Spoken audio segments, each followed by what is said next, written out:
Good evening, good evening, good evening, and welcome to another live stream with me, Edward from Games and Tea.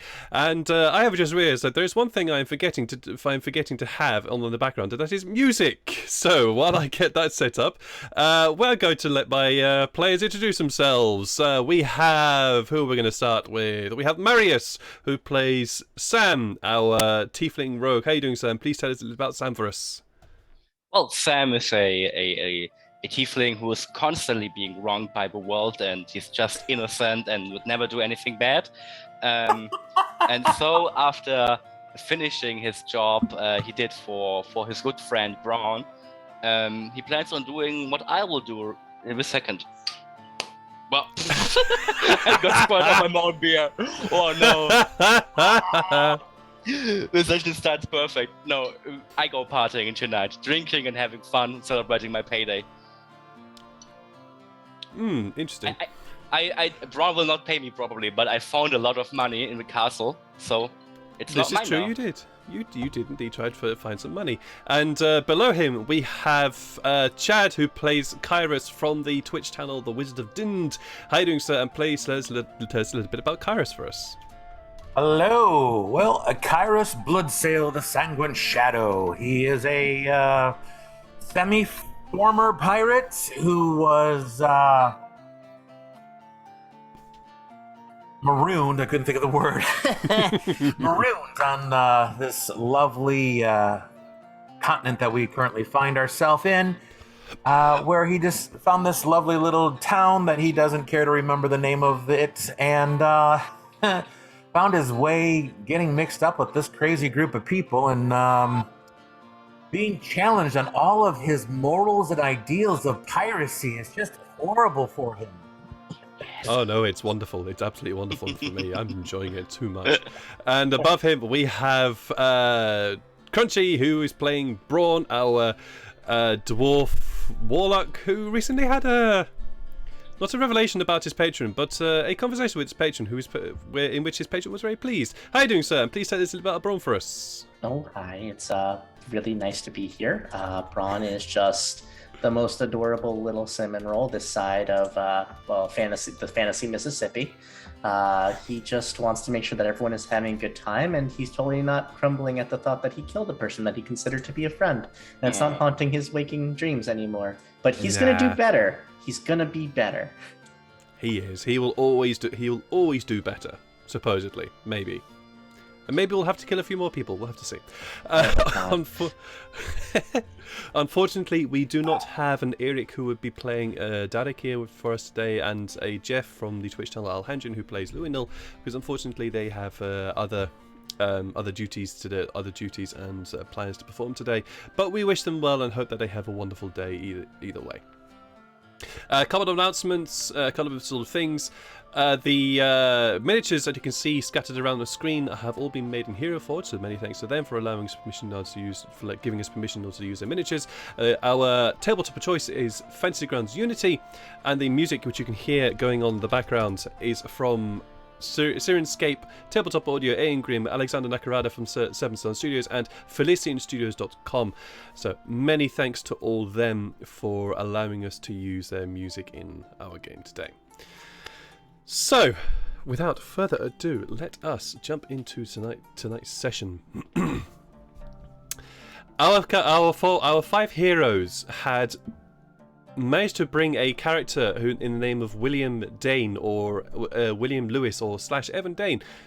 It was eventually found out that that these people one and the same person, and had brought them to the Temple of Noxumbra in the city of Archwell. Why is my chair constantly moving? And while this was happening, a very fraught conversation was had between Kairos and Braun, in which Braun confronted Evan. Unfortunately, Braun also had an amulet, which Evan had, and that allowed William Lewis to come to the fore, and allowed also then him to give himself over to his patron deity, an ancient black dragon whose name is Chashan. This was only found out due to some very, very skillful ploys by Derek here, casting Turn Not Dead, or rather Control Undead, in which he allowed him to contain for a certain amount of time the dragon, the half-dead dragon that had overtaken William Lewis. A conversation was had about various different aspects of this character and what their plan was and why they seem to have taken or had made a pact with William Lewis, in which it was discovered that the dragon wants to return to the world, to the corporeal realm. Reasons why? Not really given, but they seem to want to return. And they were also told about a further cultist dedicated to Tiashan was to be found in Nossix. Whether or not our heroes will decide to go that direction or not is another question entirely. We ended the final session though with our 5 characters separating for the evening, and with one of our characters feeling very, very distraught about what had happened to Evan Dane. And we'll see how that turns out today. So we are going to enter tonight's session from the following morning. The sun has risen over the in the east of the continent, with the warm green glow that it brings. There is, however, a sense of trepidation as there are many heavy clouds on the horizon. This of course being a coastal town. When clouds that size are seen, usually an indication of a very, very heavy storm. But the city is lively. The city is surprisingly more lively than usual. What are the 3 of you today doing? Go ahead, Sam. Is there a reason why it's more lively that we know of, at least? For you, Sam, you would know about this reason. The reason is because the celebration of Kaim is coming up. And the celebration of Kaim is a yearly festival that takes place in which all things to do with nature, harvest, and life are celebrated. Death is also part of that celebration, but that is usually taken form usually takes part in another form. But it is a very lively celebration. Sounds like a fun day to be having. But I need to get rid of some Just stuff. to add, the celebration of Kaim is coming up. It's in the next few days, and so therefore the city seems to be getting prepared for it. Okay, good. So it's not today. Good. No. I think Kairos is longer in the city than I am, and he follows a similar trade, I believe. So I will just ask him directly. Kairos, good friend, good. I don't know if I should call you good friend. Well, before you do that, shall we find out where Kairos is? Kairos, where are you right now? I imagine that I am currently at the temple of Wayne. Is that right? Sure. Yep. And probably just waking up at the crack of dawn and making sure that a little friend is okay. Right. Malin is indeed still sleeping quite quietly, although she seems to have curled up very, if not. It seems to have curled up a little bit more close towards you. You, of course, were sleeping in a seat beside her, but she has curled up in that sort of child no security way. Right. She's still out. Oh yeah, she's still out. I would wait for one of the priests to come by, or nurses, whatever, however it is set up, come by to check up on her and find out if they've removed all of the black crystal from her. Eventually, one of the priests of Kaim does eventually come by, and after asking her this question, she says, "I believe we did manage to remove most of the crystals. We could not find any additional scarring on any of her arms or any other parts of her body, so we assumed that most of that whatever crystal there was in her, it was in her arms, and I think we have managed to remove all of it." All right. Of course, we cannot know for certain because we are not able to look inside a body without killing somebody. And this being the Temple of Kaim, we do not subscribe to that. Excellent. All right. If possible, so you know, I had spoken to, what's his name? The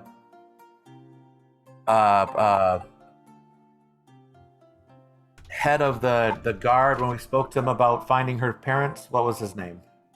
Yeah. You're asking me now. Jerky McJerkface.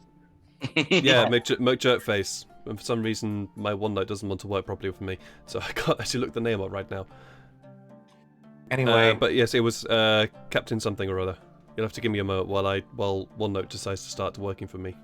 no problem. I will go and relay to them the information that we spoke to Captain Jerky McJerkface, and he said that he was going to send word to her hometown, and want to see if they've received any information. Sharp. That was his name, Captain Sharp. Captain Sharp, yeah. I want to see if she received any information from him. To keep in contact with him because he's supposed to be sending word out to find her parents. Are you asking the priestess? Yes, just so that they know what's going on and can keep track. Because I'm assuming that the little girl's staying with them for the time being. We can make arrangements. However, we don't really. Once a person is healed, we don't have the facilities to house them. They normally are able to leave. And is she completely healed, right? We have a couple more days that she needs to spend. Yes, of course. Her wounds are not quite fully healed. They do need to be. The dressings do need to be replaced. All right. So we will hold her here for another couple of days. All right. Well, then I guess I will keep in touch with them. But contact me as soon as you can. Of course. You're getting ready to get rid of her. Let her go or whatever. Yeah, of course. That requires a little bit more work, but sure, of course, we will attempt to get in contact with you. Is there anywhere in particular that you are staying that we can send a message to? You can always send a message for me at the naked turtle. What is it? The drowning turtle. Flying turtle. Flying turtle. Jeez, dude, keep that. Write that down. God's sake. Flying turtle is the best turtle. It's the flying turtle. Jeez. Okay. Yes, flying turtle. You can send me a message there. And I go and I drop another couple gold pieces off and say this is to help pay for any food and whatever else you need to keep her for the next couple days, though. That is most welcome. Thank you very much. We do not normally require this, but thank you very much. It is much appreciated. All right. So then with that, I am going to give her a pat on the head, the little girl, that is. Mm-hmm. And head out. I'm gonna make my way to Captain Sloan, you said? Sharp. Captain Sharp.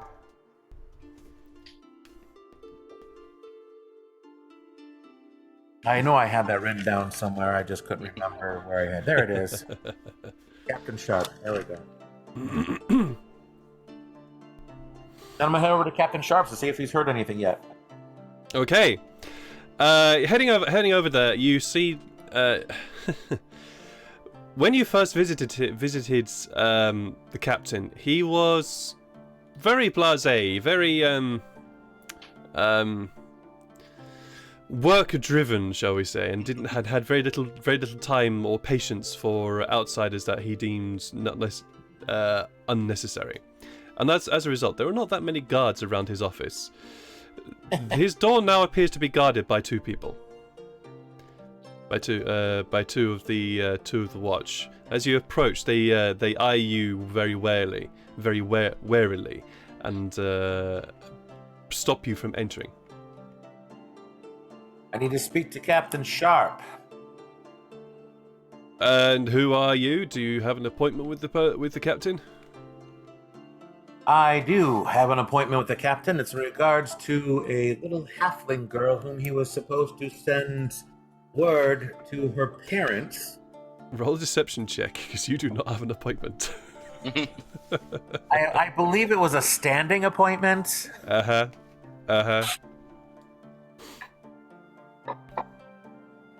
Well, that didn't work. 1 second.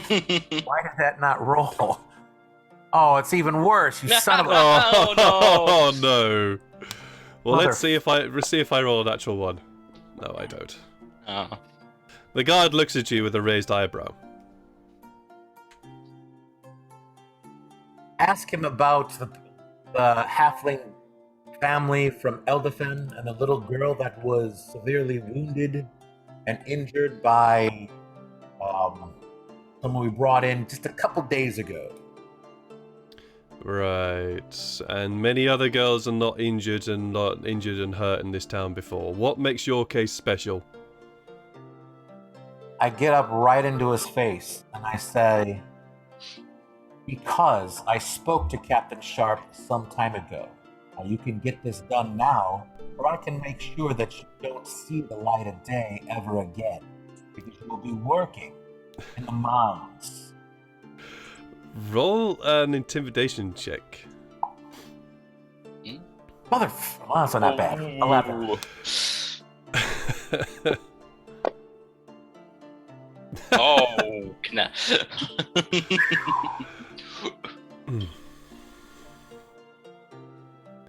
Well, you can't make me work in the mines, only captain do that, but fine. I'll talk with the captain. He nods to his companion, opens the door and heads inside. You can hear just behind the door a very terse conversation happens before eventually the guard opens the door again. Captain says, "You can see you." All right, and I go walking in There in front of you. as I go. Sorry. As I'm eyeballing him as I go in, kind of like, You can if you want. You can if you want. He's not eyeballing you. He doesn't care anymore. okay. He is absolutely not eyeballing you. This is like, you're done now. But there you see you there in front of you. You see Captain Sharp, seated behind the desk. He's looking a lot more wary than since the last time you were here. He certainly eyes you with a lot more suspicion than the last time you were here. And he keeps one hand is on top of the desk, but one hand is underneath the desk. This is what you can see. Well, Hello, Captain Sloan. Were you ever to get any response back from the girl's parents in Eldafen? the name is Sharp, and no. Did you send word? I have. Eldafen is more than a day's travel from here. Much more than a day's travel. So no, I have not heard word. Don't we have like pigeons or ravens or something that can send messages out to make it quicker? What do you think I used? What I'm asking, because if it's taking a while. I am guessing you are not familiar with the continent of the hegemony. Eldafen is at least 3 days' travel as the crow flies, and that's direct. We have indeed used a carrier pigeon in order to carry the message as speedily as you desired, but unfortunately it is 3 days' travel.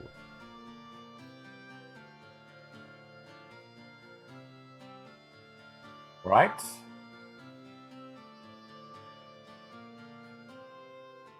I just figured that you potentially would have sent it magically, I suppose. But nonetheless, thank you for doing what is needed. You look like you're tired. Get out. I can help you. And I'm go sure and you I cannot. slowly reach into my pocket and pull out 5 gold coins. And I set it down. And I say, this is for your troubles and to help pay for some of the pigeons and whatever you're doing to go out there. But I just want you to know, I've had a hard couple days myself, so I apologize that I came off so brusquely at first. Dealing with injured young children does not sit well with most people. And I thank you for what you have done. You look like you do have quite a bit on your plate right now. So if you wish someone in my position to be able to assist you, I would be more than happy to do so. As I think I've mentioned before, I am Kyrus. You can send word to the Flying Turtle if you need anything from me. And yes, I do mean anything. Roll a persuasion check. You can gain advantage because you have greased the palm slightly. Yes. Oh, that's better. 22. Nice. It gives you this look that it's one of those looks that is very confused, but you can see the wheels turning behind the head. Yeah. If I need anything, I will send word. Excellent. Now leave, please. His right hand has not left the underside of the table. I'll tell you what. Even if you don't have anything that you need right away, I'll be there later this evening. And you look like you could use a drink. I'll treat. I have my own watering hole, thank you very much. I smirk. And I say, you are such a lovely person. Thank you for doing your duty. And I bow to him and I walk out. As you leave, you hear the captain. Reginald, no more visits for today. And the door slams shut behind you. Oh. Well, some people in this town I'm just going to have to smack around at some point. We'll see. So, where would you like to go? You know what? I don't want to, but there's something nagging in the back of my head that's making me feel I have to go stop at the Flying Turtle. All right. Because So you head said the name a few times. I don't know. Well, just making sure that you know what the damn tavern's called. Sure, you head back to the Flying Turtle, and it's still early morning, so many of the patrons that would normally have frequented the evening are not there, but there is certainly a lively breakfast happening there right now. And Sam, you do see Kyrus enter the tavern in the middle of your breakfast as well. Braun, are you also there? I would probably be waking up, yeah. Okay, cool. Let me know what you're doing. Just kind of wake up, stretch, kind of put out his hand, and as he does, all of a sudden he just thinks it should get a little bit, it's pretty warm, get a little chilly. As he thinks that, he holds out his finger, and without realizing it, just shoots off a ray of frost at the wall. Oops. What was that? This ice just shatters across the side of the wall.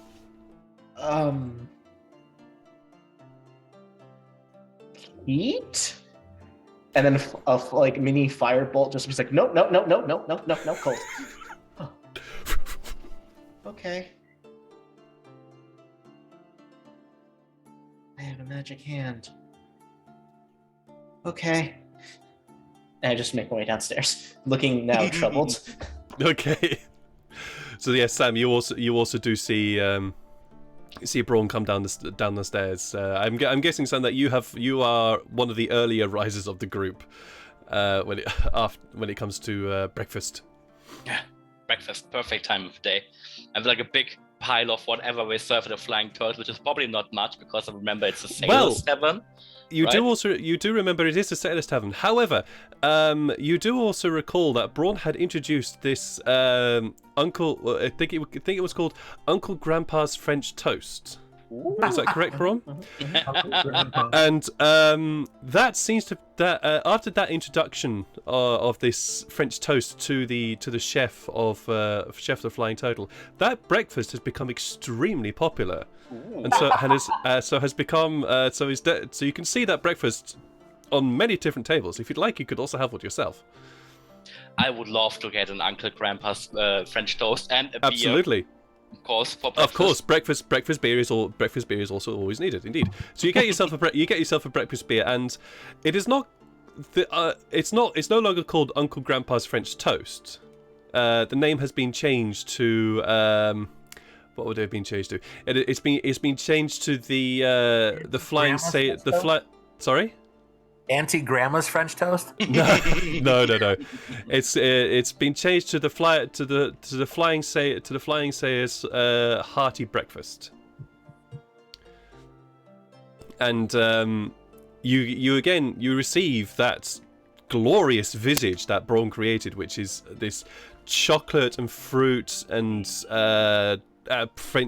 fried toast, all sort of almost gently mixed together with this mess of cream, and it makes me feel very, very hungry and sick at the same time describing it. But yes, you have that in front of you. Wonderful. I gesture at Braun and point at the empty chair and the same as Carlos. Come here, my friends. There's more than enough French toast for all of us. Oh, he's making it. That's good. You know, Braun, I think I would, if I were you, I would speak to the owner of this establishment and ask for a 10% cut on all of the breakfast that they're serving. This is like, it's not necessarily a recipe that was secret or anything. It's just one that I know. And you deserve to be compensated for it. Wait, compensation. Shit. Oh, Sam. And I just start going through my pouch. Is 15 enough? Keep your money. Sit down. Is it? But we have a talk. Sit down. Keep your money. Also, guys, I found something out this morning. I don't know if it's important or not. I have magic hands. Okay.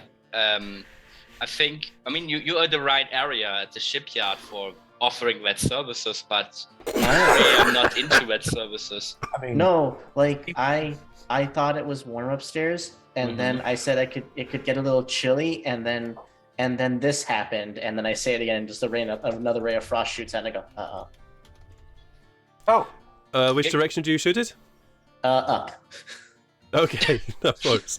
This bolt of ice just flies out of his fingers straight towards the ceiling, and the netting that was covering the ceiling from where you are just crystallizes in ice. Well, which then very quickly begins to melt and start dripping on top of it on your heads. I did need a shower today. I mean, if you are into that Elsa kink, that's fine, but... Huh? What? What? Anyway. I just protect my food and my food, my beer from dropping down things. And, I can apparently heat it up for you too. don't you dare cast again inside the closed building. This is not the area for that. You, Keep your magic hands to yourself. I hate to tell you this, Braun, but I kind of lower my voice. You have been doing this sort of thing for a while now. Have I? Yes. With the cold? I don't recall the cold specifically, but I do And the recall fire? Uh-oh. having magic hands before. Oh. This is neat. It's good for self-defense and for active defense, which I call everything else, but it's not self-defense. If you're not comfortable with this, I think like with any tool that you use in your workshop, you need to practice with it so you know how to use it properly. All right. What happens if I combine hot and cold? And I just like watch as like lightning starts to fall. Oh god, no. Don't cast inside. I was not trying to. I was just wondering what happens if you combine hot and cold. You know, I had a teacher called Dr. Oak, and he always said there's a time and a place for everything, and it's wrong right now. The barman who has been watching this exchange. If you're gonna do magic, can you not do that, please? I'm sorry. The College of Mages place is somewhere else, not here. We're not set up for that kind of thing. If you don't mind. Yeah, I got that. Thanks.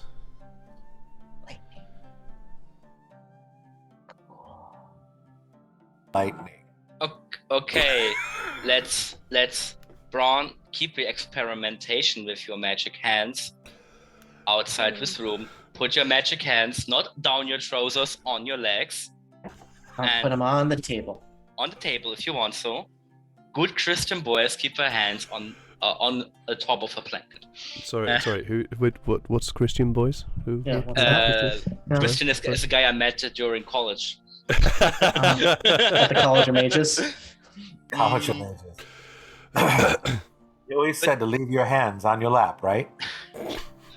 Good, Kairos, help me. I have stuff I need to sell, which I procured in a totally legal way. And do you know anybody who sells jewelry obtained that way? Potentially could assist you. I can find out what I know. Which I have probably some interest in your potential help as well. Or if I recall correctly, I mean, there is some paperwork that I may have potentially left up at the mansion. If you're willing to come with me to try to find it, be more than happy to.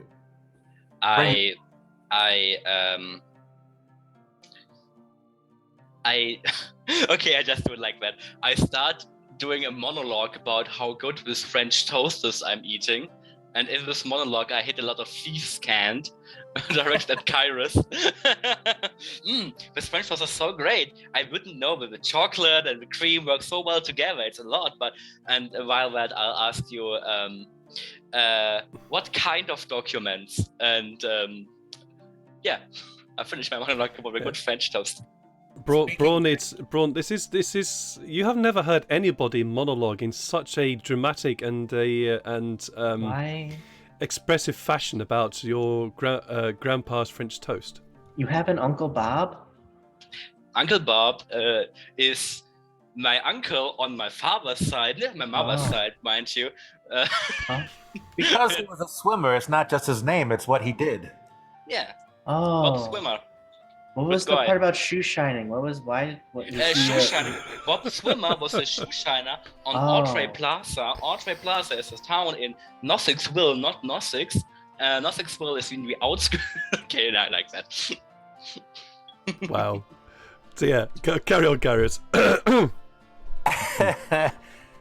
Speaking back in the cant of thieves, talking more about Uncle Bob and shining shoes with chocolatey waffles. Oh God. He goes, If you wish, Braun, you can roll an insight check into what the fuck is going on here. Both of He you are now goes- mentioning Benna Bows. What is going on? he says that Evan Dane was the one that hired him to bring William Lewis in, and because they were the same person and are both dead now, I'm not getting paid. So I believe that means I have the right to his mansion, since he has no living heirs to take it. So I need to go and find deeds and potentially living will and testament, or a will and testament to, let's say, potentially alter or change to where I will have control of that. And I plan on selling the mansion if we decide not to keep it on our own, and in which case I'll be more than happy to split the profits with you. Okay. Why are you guys looking for a fence? There are plenty of fences around town. Do you need wood? Yeah, but not which were specifically painted blue by a guy named Steven in a pigeon costume. Wood fencing is hard to find. If they don't put it up the correct way, then it's going to fall apart, if it's too spaced apart, the animals we're trying to keep out. And why'd you mention oak before? Is that like the type of wood you want for your fence? No. Oak is an old friend I met while I was working as a soldier for the King's army, fighting against the evil sorceress Balantua.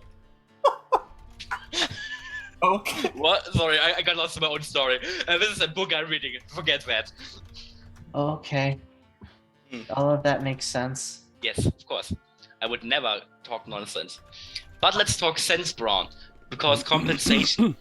Yeah, here. You are no money. You are an artisan, right? But I said I would give you money. Yeah, but I have other things I would like rather than money from you. Not What your do you magic want? hands.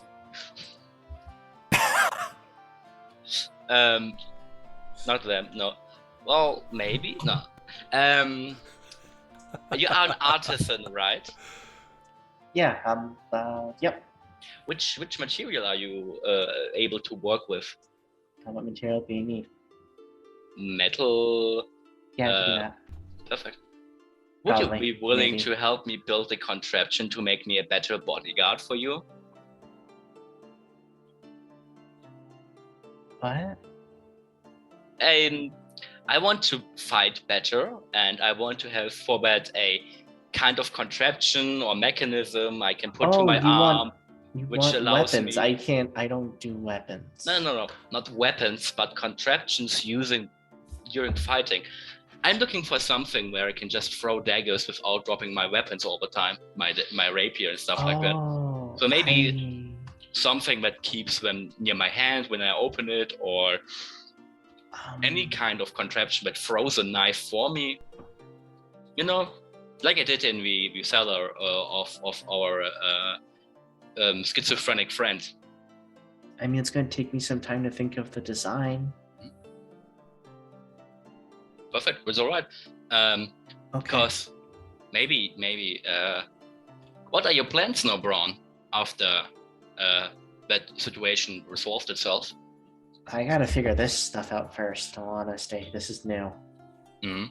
Do you want to keep me company while I'll figure out who did bad things to the poor girl? Yeah, we should actually help that girl. Yeah, that's right. Yeah. Lightning. Oh. So, are you talking about Malin? Yes. Talking Yes. about what we found, because I found some interesting things while you were bringing her into the city. I found a research journal kept by Evan Dale, and he talks about a potential partner called Forded Bell, who has a tower in Elderfan. Elephant? I've always pronounced it wrong. Elephant. And I want to go there and find out what he knows. And if there are any more girls to help, that would be a bonus. And Braun can figure out his hands and kick some serious asshole ass. That could be that could be something I'd be interested in doing as well, because as you mentioned, I think that's what you mentioned, that Malin is from Eldathan. That's where she said her parents are at. Ah, okay. Perfect. So, apparently it takes a lot longer for birds to fly than it does take to travel or something. I don't know, but it's taking a while to get word to her parents. So, Elephant is quite a distance, but we could bring her there. Maybe she has family there, not other than her parents. Maybe, if her parents, we cannot find her parents, maybe other people will take her in.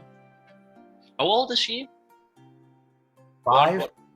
5. Okay, she's 5 or 6.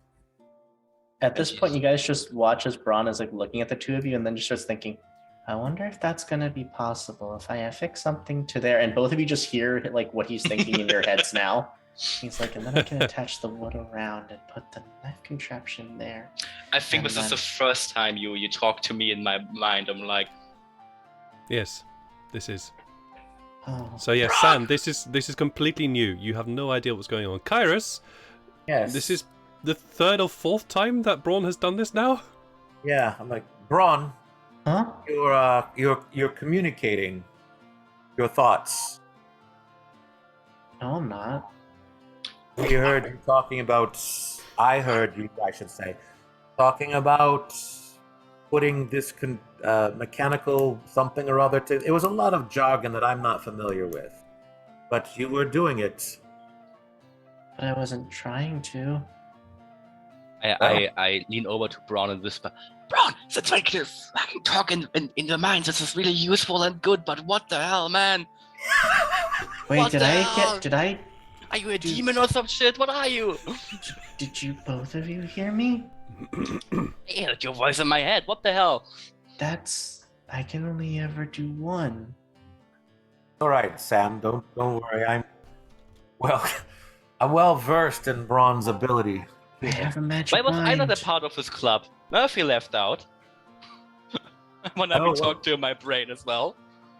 I promised Braun that I would not tell anybody about that before, and I kind of glance over at Braun as I wasn't. I didn't know I was doing. I didn't know. I'm so sorry.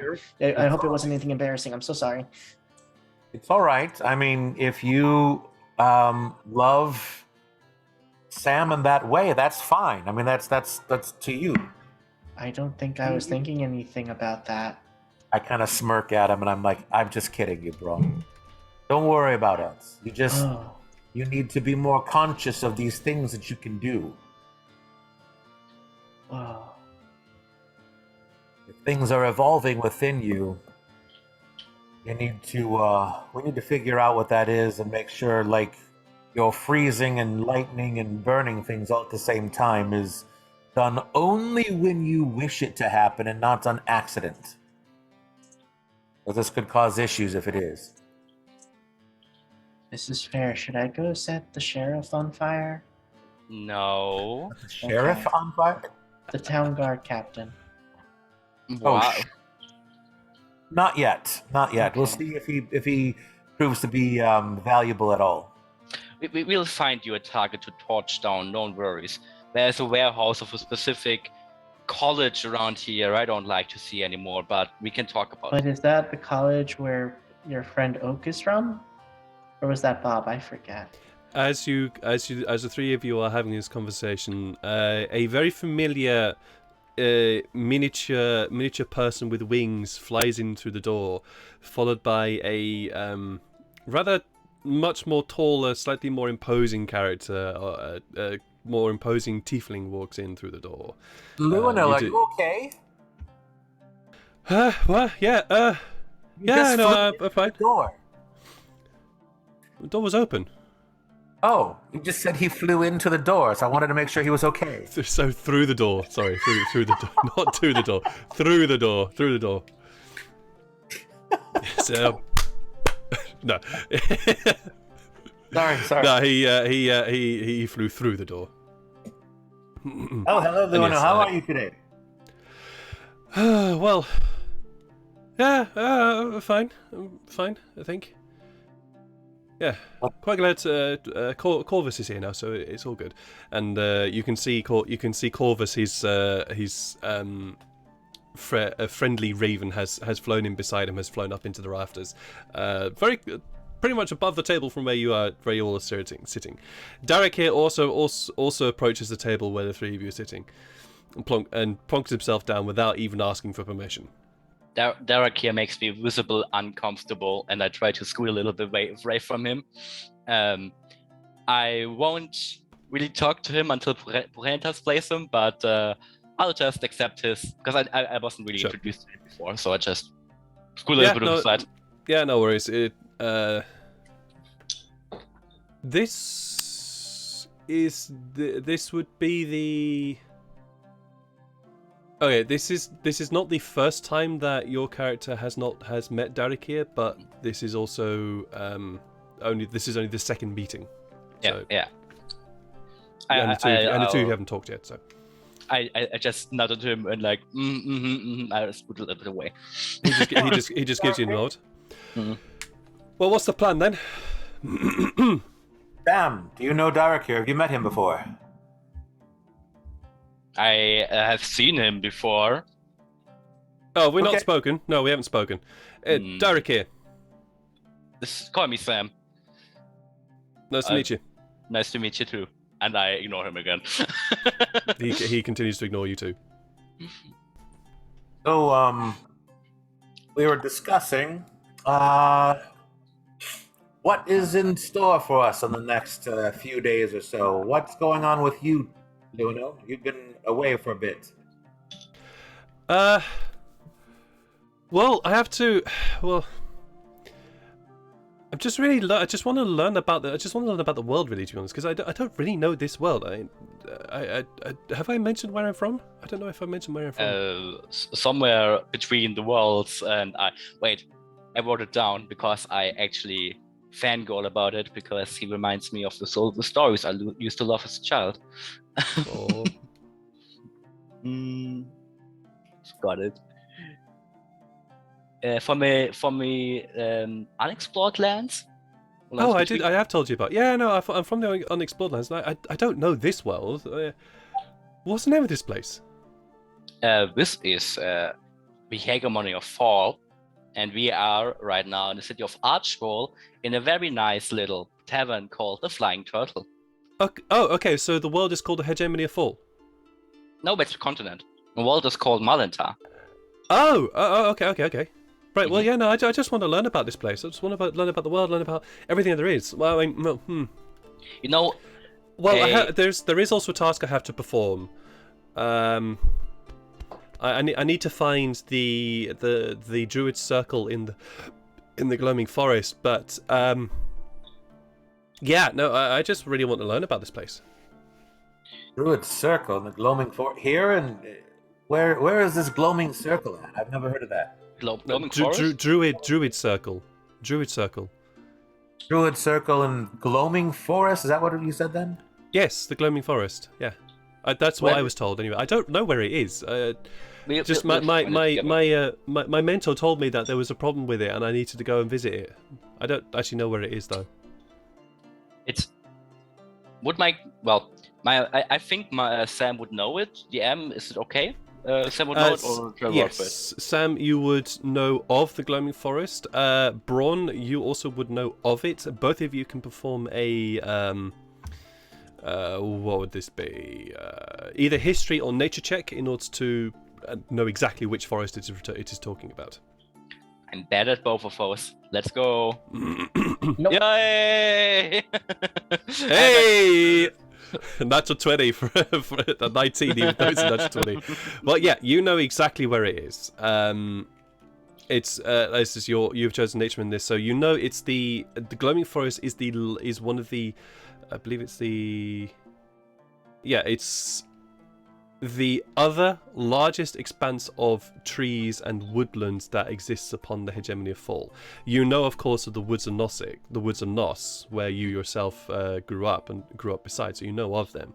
So the Gloaming Forest is the only other place nearby, and literally happens to be very nearby. Mm. In actual fact, in order to get to Archwell, you would have either had to travel through it or around it. The forest is actually very close by. We were talking about getting the halfling girl we rescued back to her hometown, and as far as I'm aware, we could just make a stop in the forest and look around, or maybe on the way back or some shit, depending on how good she's feeling. Yeah, sure. We can do that. Perfect. All right. Well, that's at least 3 of us. Braun, are you interested in heading there to Elderfen as well to not only help the girl but also find out who that person was that William was working with on all these experiments? You mean Richard? Yeah. If we could just check in on my job, I want to make sure everything's okay now. And then I'll tell them I'm going to be going for a little bit. GM, a short question. Yeah. In the recap, you said that there were a cultist or somebody in Nosix as well, if I remember correctly. I did indeed. Did I know about that? That was told when I was there. I can't remember what name I gave them, but roll me a history check. Mm-hmm. Ooh, nice. No. 14. Nope. Mm. Not a name you recognise. No, but it's more about the thing that if I was there, that somebody of interest is in Nosix. That was my question. Sorry, so again, your interest was what?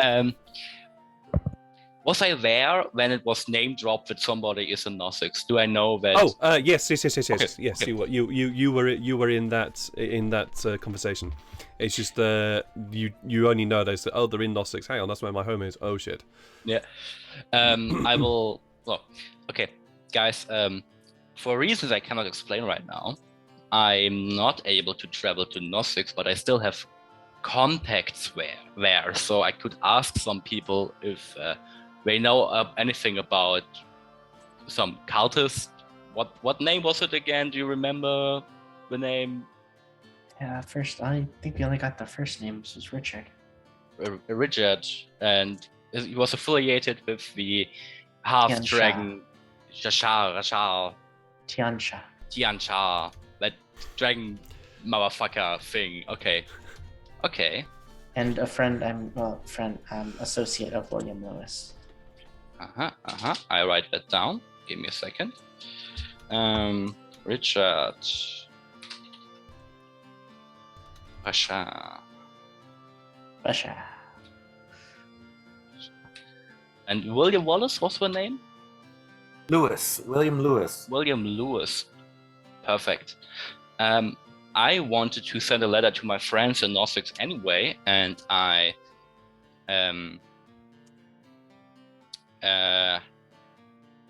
would love. I can send them a letter and ask them if they know anything about it, and I would just let them send an answer to Elderfan if there is like a post office there or like a tavern which they can send letters to, and I can just pick them up. How far is Nosix from Elderfen? It would. It's a bit. It's a bit. Where is Nosix at? Like on the south, like on the other side of Hegemonia Fall from where we are. Basically, walking to Elderfen is halfway to Nosix. If you go by air distance, but traveling is a little bit harder, of course. You want to go to Nosix first, is what you're saying? No. I want to send a letter to Nosix. I don't want to go to Nosix right now. Oh, all right. Mhm.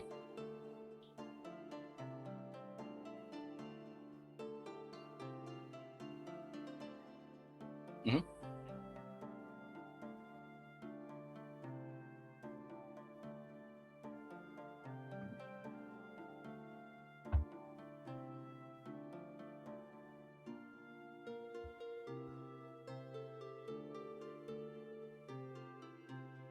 Mhm. Oh.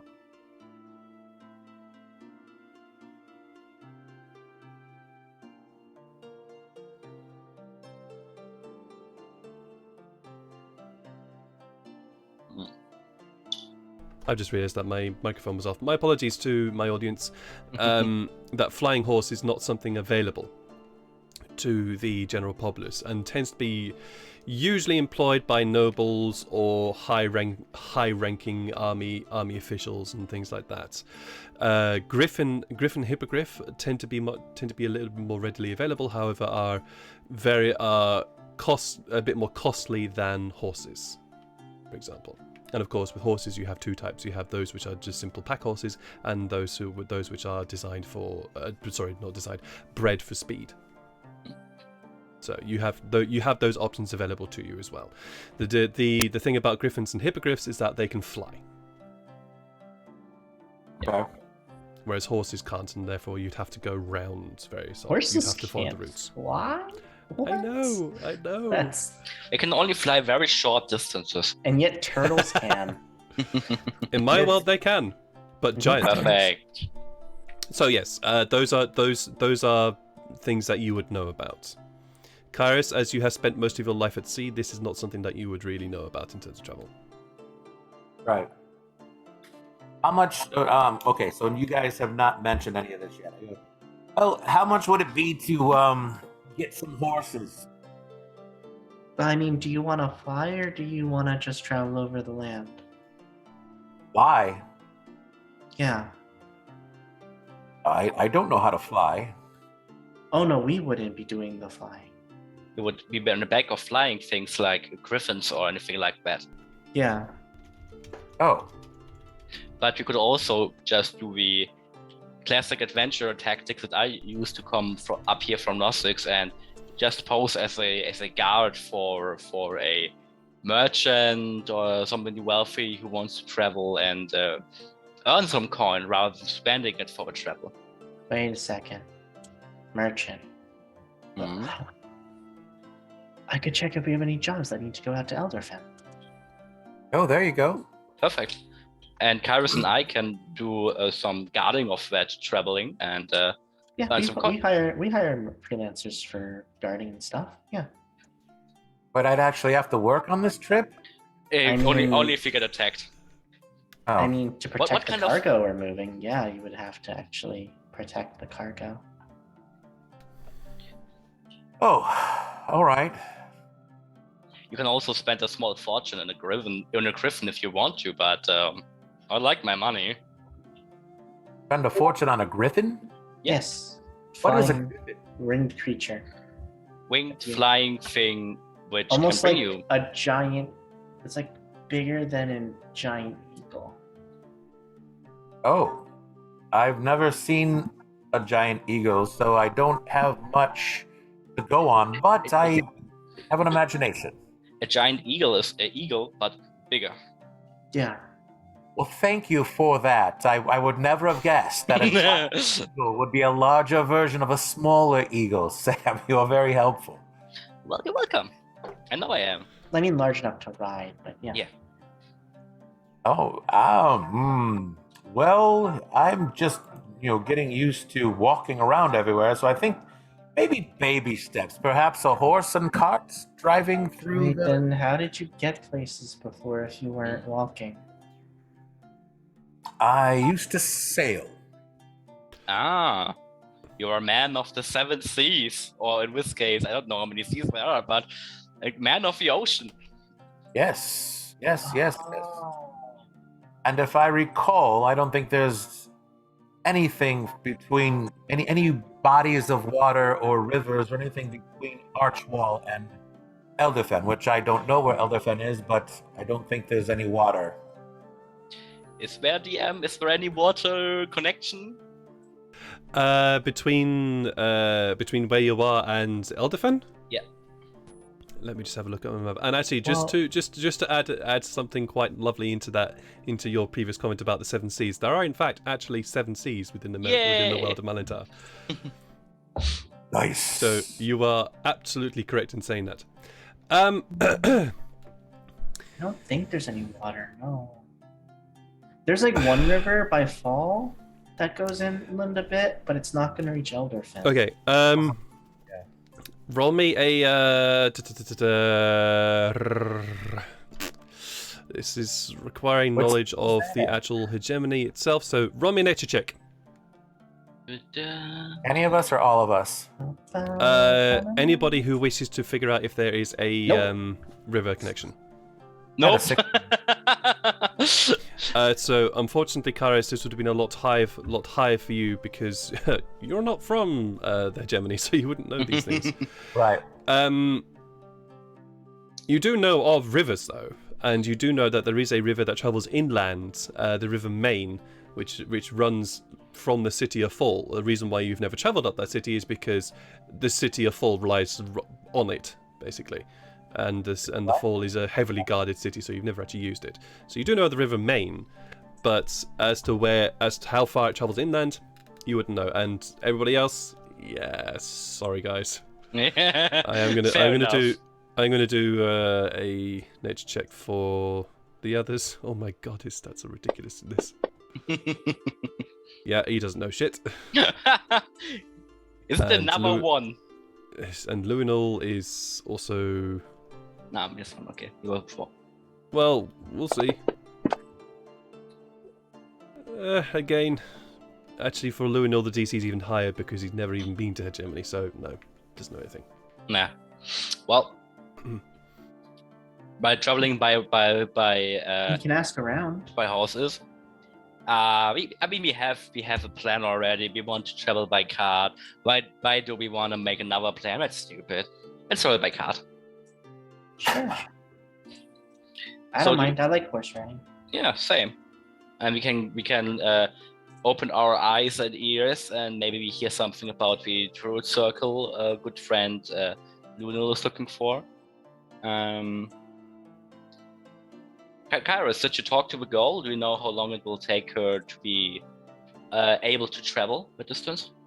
Well, they, not realizing that we were going to be heading out anytime soon, the church mentioned that they would be able to maintain her stay there for at least a couple days.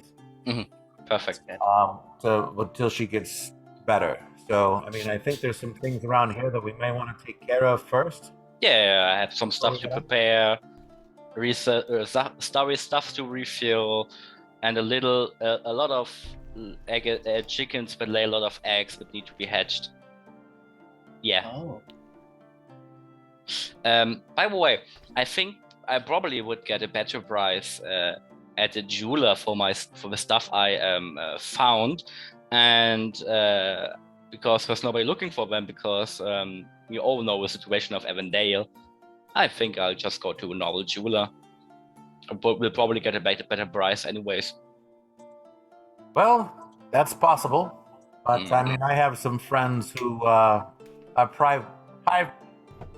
potentially privately investing in jewelry that might offer a better price. I don't know yet. I'll try my luck, and if I don't get any lucky, I'll go back to you. All right, and while you're doing that, I will see what I can find. But prior to any of this, do we wish to, and I kind of go back to the thieves' cant and mentioning something about getting new shoes to shine, like Uncle O. I would. Okay. I would like to get this done first because I need the money also to send a letter to Nosix. So I would like to do that first, but after that I will be all yours, buddy. All right, let me see what I can do what I can find on regards to that myself. So I shall meet back up with you two. Okay. Let's meet. I guess. I've also got things to take care of. This is Derek here talking. Yeah, I've got a couple of things I need to take a look at. Then do we want to meet at the entrance to town, or do we want to meet at the temple so we could get the girl? Well, I think we're gonna not actually leave for a couple days because they are still wanting to check up on her medically, make sure that she's going to be healthy and strong and healed up completely. Let's talk about 2 or 3 days. We should meet up this evening somewhere, like maybe here again at the Flying Turtle. For dinner. We could also take the chance now and go to the celebrations in a few days, or travel after the celebrations. Celebrations? Is that why everybody's in a good mood? Yeah, preparing a celebration for God of Life and Death, blah blah blah. What's his face? I don't remember. I have his holy symbol somewhere. What? Maim. Ah, yeah, that's right. I look around in my bag and I pull up the holy symbol of Maim. Yeah, this guy. Hang it on my about my neck. Yeah. Sam, you also recall that it's Kaim, not Kaim. Maim. Sorry. Kaim. Mahim. That's one letter, but Kahim, yeah. Again, Holy symbol. Just to remind you, the gods are also listed in my World Anvil page. I know. An amazing place to store all your stuff. Hashtag not spawn. Hashtag not sponsored. No, just amazing. But I'm just playing out Sam. He wouldn't really care. He just cares about it for his ends. So yeah. I get that. That's fair. That's fair. Okay. Yeah, let's meet up this evening. How about Braun? Do you know a good place for dinner? I mean, I could make us dinner here if you want. Here? Ooh. Yeah, I mean, the chef apparently likes the way that I cook, so. It's a date then. Okay. All right. So the 5 of you split off to do your various tasks for the day. So, starting with Sam, what is it you would like to send a letter, and anything else? I would also like to send some money. Okay. Yeah. The postal office here it's fairly centrally located and is nearby the mayor's office within the center of Archwell here. How would you like to send this? You have several different ways. You can either have it sent by normal snail mail, so that would just be by horse. Mm-hmm. So then that leaves fairly regularly, but obviously will take time in order to arrive. You also have what's it called? Pigeon, which would be quicker, obviously. Pigeon or bird, I should say, depending on the size that you wish to carry, would also depend upon the size of the bird, and therefore also cost more or less depending on what you want to send, and is obviously quicker, but still also a slower prospect. There is also teleportation, which is a possibility. However, that costs a lot of money. So does Malenta have an active banking system? Because how I imagined it, how it worked, for example, in the Renaissance, you basically had a bank and you went to it, gave it their money, and they gave you an IOU, and they sent the IOU to another city, and people there could take the IOU and get to a branch of the bank. I am aware of what you're referring to. However, that IOU was very much only used for those who had a lot of money, i.e., those of noble status. So, not generally used for the that sort of the banking system as you're talking about was not really used by the general populace, and it's the same here as well. The general populace doesn't use that kind of thing, namely because the amount of money the IOU refers to is a shit ton. Understandable. Would it be possible to send 30 gold coins per pigeon, or would that be normal post thing? It's up to you. It's really up to you. I need to look up what the weight of 30 gold coins would be. How What about if you exchange it for for platinum, for a larger currency or more valuable currency, or maybe buy some gems or something like that? That way, it's not as heavy. And A very good idea, yeah. Let me just have a look at what weight of gold is. 1 troy ounce. That does not help me. No, it doesn't. Roughly 9 out. What? 9 it's grams weird. each. Jeez. Yeah, Alright, 9.07 grams. Right, Cool. I'm just going to call it 9 grams. So it's 9 times 30. You're looking at 270 grams each. I don't believe a pigeon can carry that amount of weight. I think Kyrus' idea is the best one, but I would want to go to a jeweler anyway, so I can just exchange money for a jewel and send that jewel towards Sussex by pigeon. Also a possibility. I think that's a good thought. I would look around for the rich people districts and look around for a jeweler which I can find, and I would also brush myself a little bit up, make myself looking decent. What's a fun thing? What's something fun about Archwell is the fact that Archwell is it's a trading port, and so in order to find various jewelers and things like that, you wouldn't actually need to go very far, because obviously this being a trading port, a lot of produce does come in and through this area, and therefore jewelers and craftsmen and people like that tend to buy up in bulk. So a jeweler can easily be found here without having to go too far. The jeweler you find is again somebody who happened to take up a very a smaller warehouse within the warehouse district of Archwell. And as you enter the warehouse, you can see the jeweler is just busy taking stock of a small box that he has just received. He's a short-looking man, not a dwarf, just a simple slightly shorter human being. It's slightly plump. As you can see, he definitely enjoys his beer and food, and is busy looking at a clipboard. Okay, I will try to make a face, but at the same time, showing that I'm a servant but not taking any shit. if it is a possibility, I can do. Roll a deception check to see if you manage that. Okay. Deception. 16. Okay, you feel like you've done it. And I'm approaching him. Good day, kind sir. Do you also buy various pieces of jewelry and craftsmanship? Not looking up from his clipboard. Yes, I buy sorts of stuff. I'm busy right now. Yeah. I'm selling 2 pieces for my master, and I would like to hear your buying price. Does it have to be done now? And he finally looks up at you. Oh. I can also wait 5 minutes if it's no problem. No. I will definitely always make time for the college. He dumps the clipboard down on another box. Right. Yes. What is the items that you like? Tell me. Show me, please. I take them out and I show him first the egg cup I found, which, let me get up the description.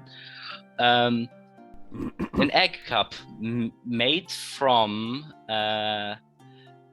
ivory, decorated with an inscription and a dragon made out of onyx. And then I show him the handheld mirror made from silver, which is unusually good at reflecting the image. These 2 quality items my master would like to. Onyx. Let me do the egg cup. Would like to sell. He looks at it, holds it sort to what little light there is in this warehouse, reaches into a pocket and pulls out a little sort of monocle thing, and then examines the onyx dragon. Give me a sec. Unusual piece here. I suppose a little ivory. Ivory's a little bit out of season right now, but the onyx is interesting. But I think it's 10 gold pieces for this one. This is it's unusual, but At least worth the gold, but it's not worth much more than that. But at least in my opinion, anyway. Well, it's true for materials, but the unusual craftsmanship of this piece, I would think it made it at least 15 gold pieces worth. And that's why I said 10. Unfortunately, ivory, while a very beautiful thing, is a little bit out of season right now. And so I do not have much ivory. I have far too much ivory to sell. And while this is a very interesting item, ivory is, I said, out of season. But the dragon is what makes it interesting, and that's why I said 10 gold. How much for the mirror then? Let me have a look at the mirror. It takes a mirror. Oh, good lord. This is very interesting. Beautifully made. Quite good craftsmanship in here. Why? I've never seen a mirror that reflects so well as this. It's unusual, isn't it? This is very unusual. My master is very proud of that piece. Indeed. Why is your master selling? His businesses are for his concerns only. Roll a deception check.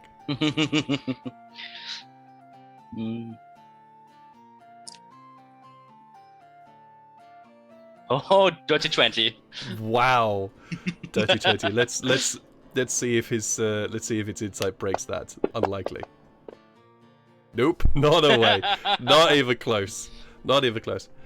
Huh. Well, of course, discerning people is the opposite. This is not enchanted, is it? As far as I am aware, no. It's just extremely ordinary, extremely unordinary good craftsmanship. Yes, it's extraordinarily good. Let's say 100 gold for it. So I've never seen a mirror that shines and reflects so well. Almost. Can I make an insight check to see if he's fucking me over or something like that? Roll insight, yeah, please. 17. He is not fucking you over in this one. His offer of 100 gold pieces is, yeah, it's a reasonable price for this. You sound like a very reasonable trader. So I will accept the price 110 for both. The egg cup as well? Of course, yes, 110. Yes, 110. Would it be able to get that money in gems instead of gold pieces? Yes, I think I can make that trade. Any particular gems that would... I have recently taken purchase of a whole bulk load of gems. Any particular that would be useful? I would say 2 pieces of 50 and 1 of 10 would be sufficient. Of course, we can do that. And he reaches into his the box that he literally has open in front of him and pulls out a few gems. I need to look up what those are. Wait, so 2 of 50 and 1 of 10? Yes. Right. Let me have a look at gems. Here we go. There we are. So you receive a piece of blue quartz for the 10, and weirdly you receive 2 pieces of onyx. Okay. Uncarved, of course. None of this is carved. Great. So, sorry, what was the first one of that again? It was quartz, right? Quartz, yes. Yes. 1 gem. Quartz, 10 GP, and 2 pieces onyx, 50 GP each. Perfect. It was an honor doing business with you. Can I get your name for future references? Yes, of course. My name is Axel Day. Axel Day. Axel Day, indeed. It was nice doing business with you. You will hear from me and my master again. Yeah, pleasure doing business. I hope this arrangement can be fruitful in the future. Hopefully it will be. Okay. You hand over the items to him, and as you leave, you notice that he can't seem to take his eyes from the mirror. Wonderful.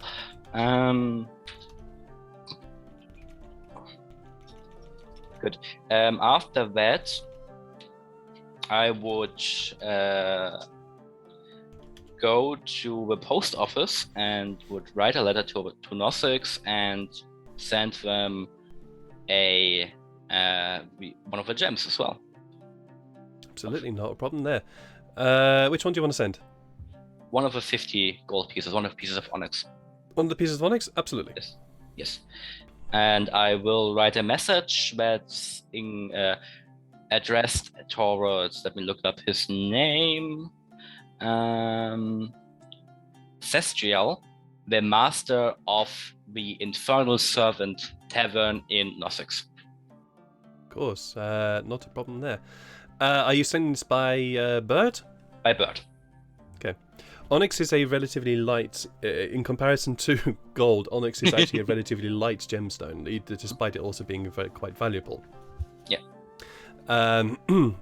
The post office workers, alright, I can send that for you. Do you want that insured or not? How much would insurance cost?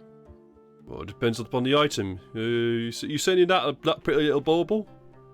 Yeah, that's this thing, yes. Alright, well, insurance is up to and including the value of the item that's being sent, not including cost of actual postage, of course. Up towards the item being sent, are you for real? Well, it's just that's what it is. It's the item. It's up to and include. It's up to the value of the item that's being sent. If you want insured, this item is worth 50 gold pieces. Right, I would like to have it insured. All right, so 50 gold pieces, not including the price of the actual sending, which will cost you. Bird, you said that'll cost you gold pieces. You're doing 51 gold pieces total.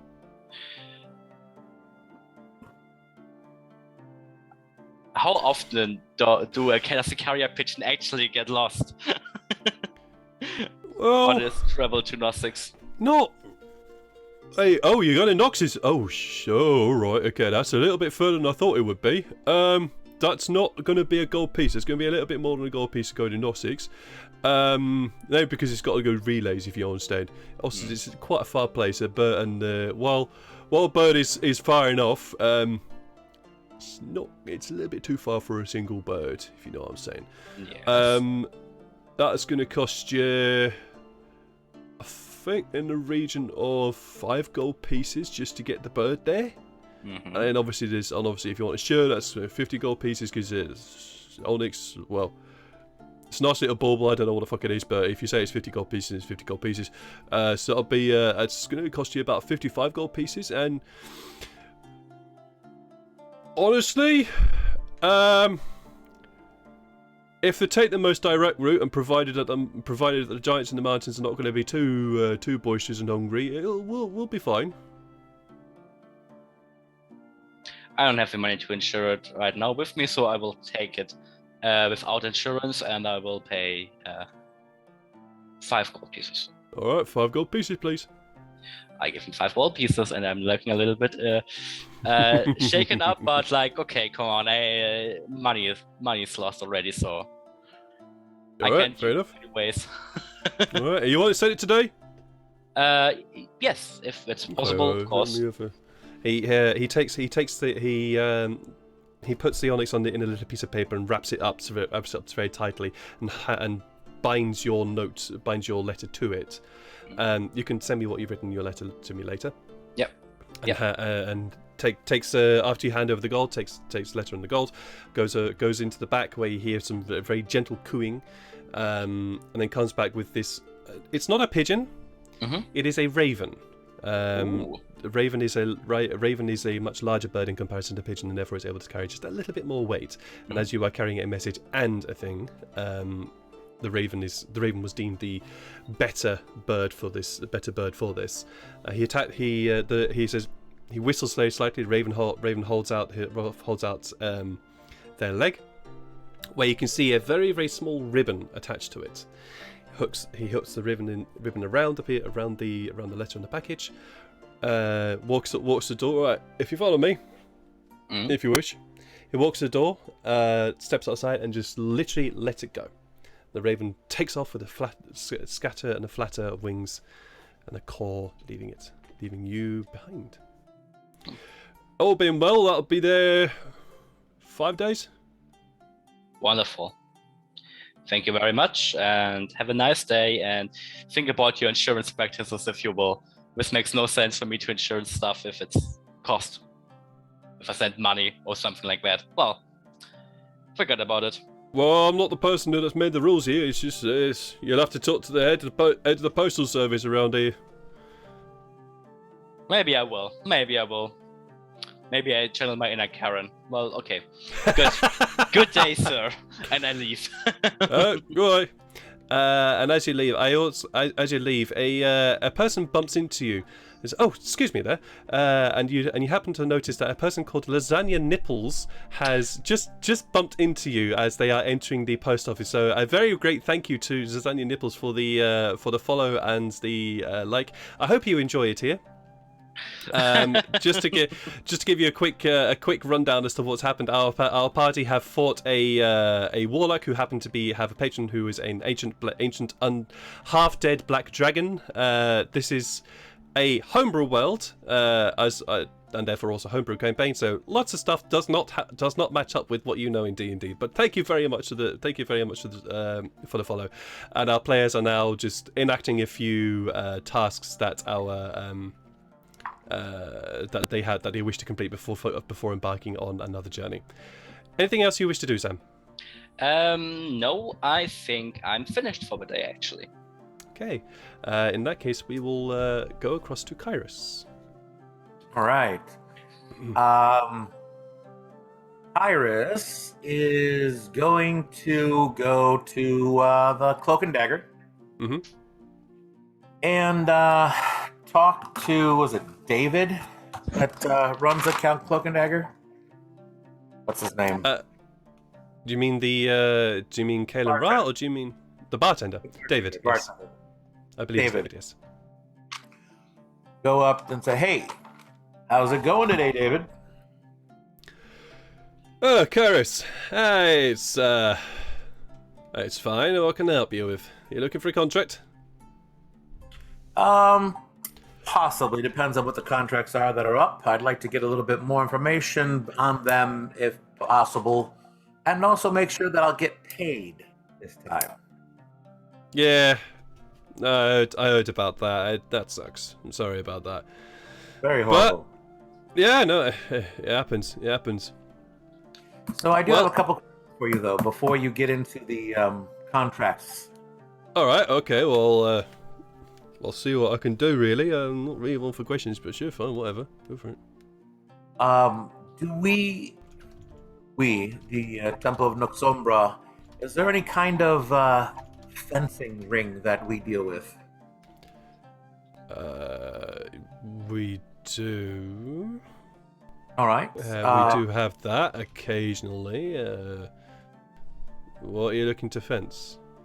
I have one of my friends who I'm also trying to potentially get to join the temple as well. May have some items that they have acquired and are wishing to get rid of. They're going to go and check some other sources, but just in case, I wanted to see how it works out with you guys. How the process works. Oh right, okay. So it's are you fencing for a friend, or does he want the fence in particular? Because this is how it goes. If you got items that you acquired during a contract, you can either keep them yourself. Some people do, some people don't. If you want to fence them, I know a few people that will be able to get you them, be able to fence the stuff for you. Other people don't know about this, and therefore is the option. Well, other people, they want a fence, they got to find their own fences. Gotcha. Right. Okay. I might not need it, but now what about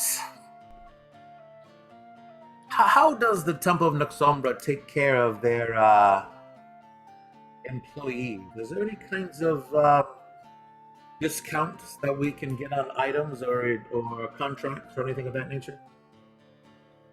What are you looking for? Well, on a personal level, a couple different things. I mean, we are planning on taking a trip out to Eldafen, so potentially if there's any regards to contracts, if there's any contracts to Eldafen that might be possible, I would be interested in looking there. In which case, if there is a temple in Eldafen, I would like to know about that. But outside of that, I am also interested in some better armor. Okay, right. All right. Well, the last of those I can definitely help you a bit more with. Armor. What quality are you looking for? You looking good stuff? Good shit? I'm looking for good stuff. I still need to be able to be agile and move, as you know. I'm sure you understand. Yeah, of course. Yeah, of course. Yeah. But if it's a decent price for magically enchanted, that would be something of interest. But even something good quality of mundane quality is preferable as well. But it needs to be light. Yeah, no, of course. Well, we don't do stuff in-house. Right. You have to check back with Kaelin about that. Check back with the boss about that. But it might be possible to get your armor enchanted. Will obviously cost you because you can't do it for free, if you know what I'm saying, of course. Right. I have to talk to the boss about that. In terms of armor discounts, give me a sec. And he leaves the bar through a door that you can just see in the back and to the left. And you are left to your own devices for a little bit. After a while, he returns. I've got a few pieces in the back here. Alright. They're not the best quality. They're definitely leather stuffs and definitely will help you out. But not the best quality, so I can definitely get you a discount on that. If you want anything else, you're really looking out of town. Noxombra doesn't really provide our own equipment, if you know what I'm saying. Weapons. Oh, we can definitely do that. Armor, you're going to be looking outside. All right. I remember hearing a rumor at one time about this chainmail that was made. I don't remember who they were made by, but it was very, very light, still sturdy and strong as chainmail armor, but lighter than leather. You ever heard of anything like that before? I vaguely recall something along those lines. Yeah. Wasn't. You sure it was chain? No, it was chainmail. No, yeah. Yeah, no, that's. Yeah, are you talking about the Legend of Sky? Possibly. Yeah, Can't get because any specifics about legends when I heard about it. well, Legends of Sky is about it revolves about this assassin called Sky who was so swift and so light on his feet that he could move like a cat. He was basically invisible. Wow. But he had this armor that allowed him to do it. It was indeed. I think the legend says that it was chainmail. I think. But anyway, you know how loud and noisy chainmail is. But this chainmail wasn't noisy at all. It was super quiet and was also light as well, and allowed him to move really swiftly.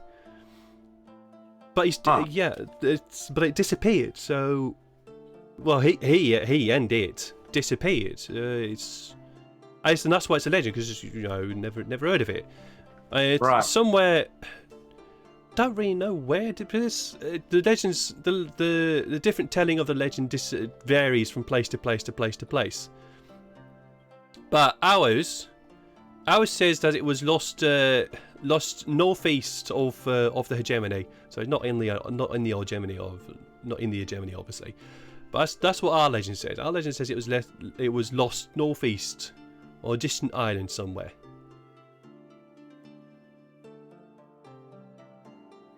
All right. That sounds like a long way to go. But if I find myself up that way, I will definitely look for it for sure. So this Yeah, keep leather, your eyes out. Yeah, sure. this leather armor you have back there, do you have anything studded? Studded leather. Studded leather. Give me a sec. And he heads back in. Yeah, got some leather here. Studded leather. It's not really studded, to be honest. It's more brigandine, but it works. All right. And, Out of character, would it work like studded leather, or is it? And out of game stuff. Studded leather is absolute bullshit and never existed in real life. But actual fact, it's brigandines, which function exactly like studded leather in the game mechanics. Okay. So you can continue to call it studded leather, but yeah, this is just my historical brain going, no, studded leather did not exist. Right. Well, okay then. Okay. But dragons did. But brigandines did, and were an actual thing. But yes, no, it's yeah. Basically, it's what a brigandine is essentially a shirt of metal plates that have been riveted to a cloth exterior, and would effectively act in a very similar way to studded leather. All right. Is it noisy though? I mean, does it clink around and? No. It's because it's riveted to the cloth leather. The cloth is over the top of it, and so therefore the plates are against your body, and because of that, allows you to move around with a lot of ease without it being noisy. Okay. How much jumping up and down will be noisy, but that's jumping up and down. So, yeah, exactly.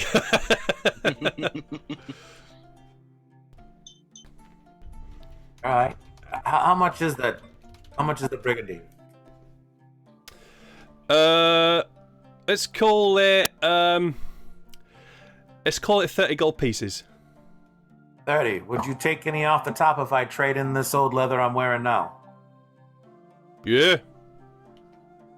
Yeah, Right, I can flip that. That's good looking stuff. So yeah, sure. You trade in that leather for trade your shit for this. Yeah, sure.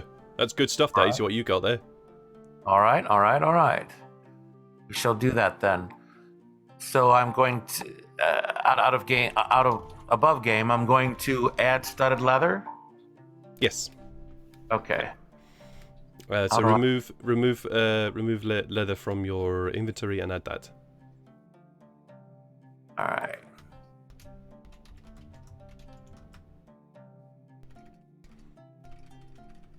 Gotta edit that or deleting the regular leather and adding. Do I just type it in or do I drag it over? You can drag it over.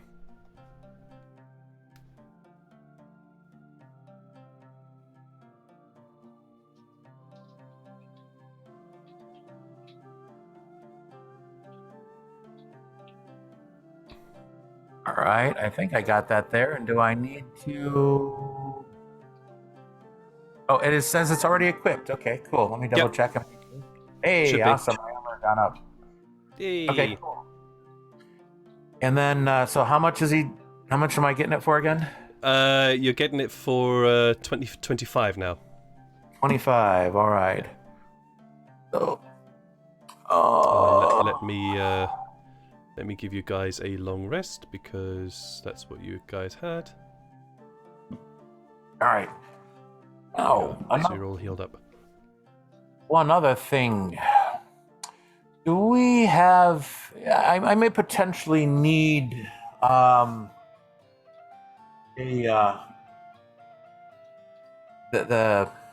skill of a forger, someone who can forge documents, potentially forge documents. Yeah, I think I know somebody. All right. Is this a contract that I would set up? Are you looking for? When are you looking for? Are you looking for now or later? Relatively soon. I've got to see what I can find out. I understand that and I kind of look at him smirking. The mansion up on the hill is the owner is no longer living and deceased. It didn't have anyone to leave anything to. So I'm looking to purchase I see. Well, give me 2 seconds. Neo! Oi, Neo! Oh, God's sake. Get out of your fucking book and get over here. Huh? Yeah? What? And you turn around and there's seated at one of the tables behind you, with because of where the bar was situated, is a very slight-looking half-elf individual in what looks to be relatively plain clothing, with a very short brown hair, sort of auburn hair, I should say, and brown eyes. What is it, David? I might have somebody here that could use your services. Yeah? Oh, what? Yeah. What do you want? I might need some documents to be written out. Well, all right then. Come sit down. Come sit down. All right, I look to David and say thanks. Bring and kind of slide over a gold piece to have some food and drinks brought over. Yeah, no worries. And you head over. Neo indicates the seat. So have a seat. Yeah. Introductions. My name's Neo Fett. So thanks very much for employing my services. What is you need? You want some documents done, right? Potentially. I want to find out what you would need. You can call me Kyrus Bloodsale. Kyrus, all right. I don't really want to know your last name. Last name's not good enough. Last name of mine's fine. Your last name, no, I don't want to know about it. Not until I need the document signed. Yeah. So, what I need is basically parchment and pen. That's really all I need. Parchment and pen. Then I need to know what the document you want the forge is. Would it be helpful if I find some documents first? Well, this is what's going on. This is what's going on. There is a mansion up on the top of a hill that has recently become free as its owner is no longer around. And I intend on making said mansion mine own. If I can find any documents there at the mansion, what would be preferable to do as little as needed and still get the house put into my name? So it's all done nice and legal-like, as it were. Yeah, no, of course. Well, first you need a will signed by the person that died, that is going to sign it over. And, well, I'll need something with his handwriting, his or her handwriting. Have you got a signature? Something with a signature as well? Not yet, but you ideally something with a signature? Yeah, I need something with his handwriting, something with his signature. Well, the handwriting doesn't really matter. It's more the signature. And is that the mansion that was recently built? Yeah. That one. Okay. I think so. Then I'm gonna need. I'll need some legal paper. Legal paper is quite. Well, don't worry about the legal paper. I can get hold of that. So I'm gonna need the legal paper, but I'll do that. I'll need a pen, obviously, or a piece of quill, but I'll provide that as well. This'll cost you, right? This'll cost you. What are you looking for? Well, time expenses, so it's going to cost. Oh, paper is pretty easy to get, so that's paper's fine. It's more the actual stuff itself, so it's going to go out. So it's in terms of services.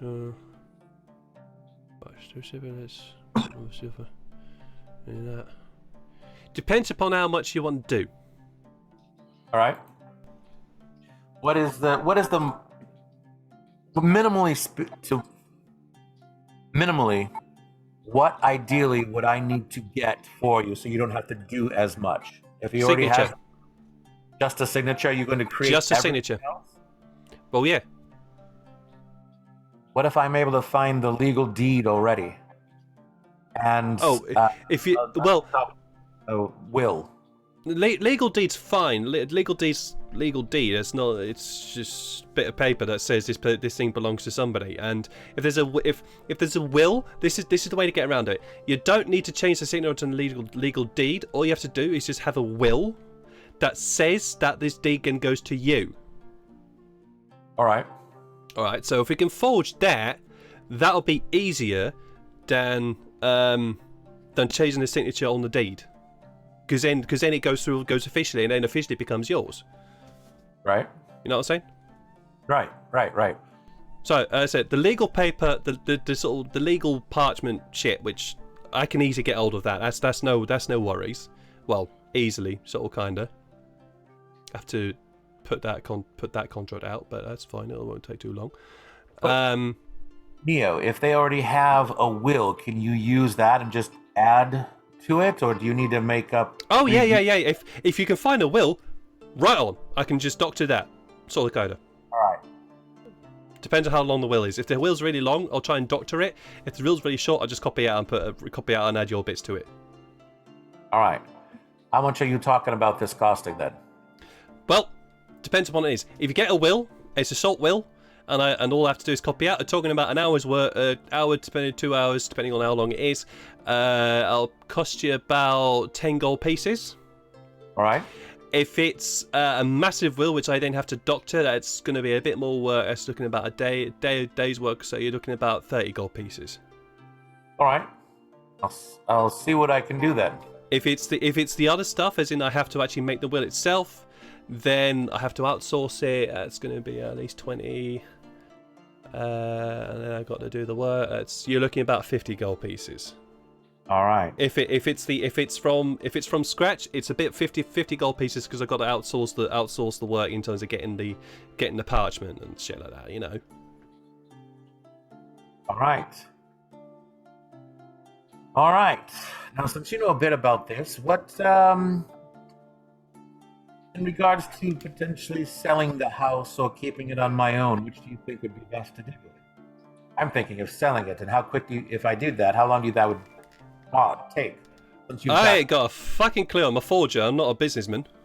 You don't know how to do all that stuff. I figured you had some knowledge on all that, since you know how to write all this business information. Look, mate, I'm a forger, not somebody who sells and buys and owns property. I don't go into that shit. I just make the fucking documents. I don't read what's in them. I got something for you, Neo. What? So there's this fella I used to know. He went by the name of Ratkin.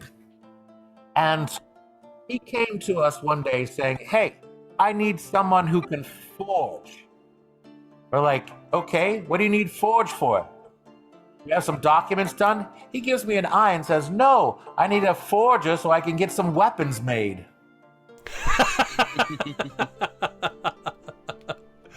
Well done. You can take inspiration for that one. That was a good joke. I enjoyed that joke. Well done. Boo, baby. No. Neo, on the other hand, just looks at you. Ha ha. Come up with something new for next time, will you? All right. Heard Neo, that one before. you're a hard egg to crack. You must be part of. All right. I'll see what I can get. Do I find you here, or do I need to come looking for you? Nah, you can find me here. And if I'm not here, just leave word with David. All right. Sounds good. All right. I already prepaid, so if you need some food and drink, there you go. Oh, thanks very much. Much appreciated. You're welcome. And then I'll leave. And I have to thank NeoFet3 for the inspiration with regards to your name. Thank you very much. I hope you don't mind me using your Twitch name in my game. I hope you do not mind that at all. Awesome. But I hope you're having fun here. Kairos, is there anything else that you'd like to do? Well, I'd like to today go up to the mansion, so I think I'm going to go and see if I can find Sam anywhere. I knew he mentioned where he was going to go to try to sell stuff, so I think I'd try to walk towards that direction to see if I can find him. Sure. Roll a perception check. I was looking for dice for a quick second there. Ooh. Ooh. Well, dice aren't liking me very well today. Dice is saying no today. No, you unfortunately are not able to spot Sam wandering around looking for stuff. All right, so I'll kind of stand somewhat in view of everything so I can keep an eye out. I mean, how many Nice. tieflings are there running around here, really? Indeed. Well, 2 now for all you know. Braun, let's go to you. What have you been up to? Headed towards Fortune's Favor. Fortune's Favour, indeed, of course. You head over to Fortune's Favour, and the workshop is quiet. The old hammering of metal, sawing of wood, and furnaces that you have for smelting and for melting glass are very quiet, and it makes you feel sad. Very sad affair here. Do I see Daria anywhere, or no one's inside? It doesn't appear to be active right now. But as you enter, you see Daria is sitting quietly behind the desk. Hey. Oh, Braun. Hey. Good to see you. Good to see you. Good to- What's going on here? Well, seeing as the master's dead, don't really know what to do, to be honest. What do you mean? Well, you and him were really the driving forces behind this place. Yeah. Since he's gone and you're not here, or you haven't been here. Sorry, I was taking care of some personal stuff. I am gonna be going out, but Daria. Yeah? We're gonna run this place now. Really? Yeah, there's no one else that I would trust. You know the ins and outs. You know everything that Nevi knew that I might not have known at the time. And while I'm a great craftsman and a good merchant, you're gonna understand the books better than I am, aren't you? Well, yeah, that's what you guys brought me on. But I don't know anything about crafting. You're the crafter. You don't have to know anything about crafting. Let me handle that part. You handle the business side. Okay. And we're gonna build this thing from the ground up again. Where are the rest of our workers? Why aren't they here? Well, they're just not here right now. Not after the scare. What happened? It's taken care of. That's not gonna happen here again. I can guarantee it. And you watch as this sort of visible relaxation sort of comes across her body, and it's almost like this great weight and stress has just been lifted from her body, and she sort of slumps back in the chair, and then gently just starts crying. Hey. It's okay. It's It's been okay. all this stress. I know. And I'm sorry. I went a little. I didn't act like myself, and I'm sorry that I left you here alone to do this. It's okay. I know. You've always, anytime it's been bad, you've always had to go off and do things. I know, but hey, we're gonna do this together now. So first things first. Okay. Tomorrow, Right. we're gonna make sure everyone is here on time, ready to work. I don't care if we have to walk to people's houses and get them in. We're gonna get them in. Secondly, let's make you some tea. And thirdly, let's go over some books. I need to see if we have any deliveries that need to be made to Elderfin. Okay. Right. Books. Yes, books. Okay, and she, the mention of work and just simply engaging with that brings a little bit more sort of not life, but enables her to focus on something. And you spend the next couple of hours going through all the different orders of stuff that you have. Indeed, there is actually one order that needs to go to Elderfen, and that is for a glass. It's, want a better word, it's a glass rod, except it's completely hollow down the inside with a small ball at the end of it. Someone wanted this? Wait, did I work on this? Oh god, You can if you wish. Remember. Okay, yeah, I don't remember working on this. Okay, it's fine. Did I finish it? I go like running to my workshop. No worries. You do see what looks to be a very long, thin piece of glass.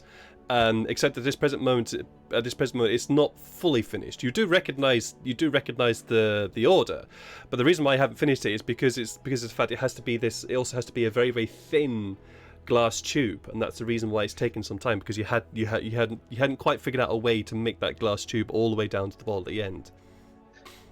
Yeah, well, all right. I'm gonna work on this. What time is it right now, DM?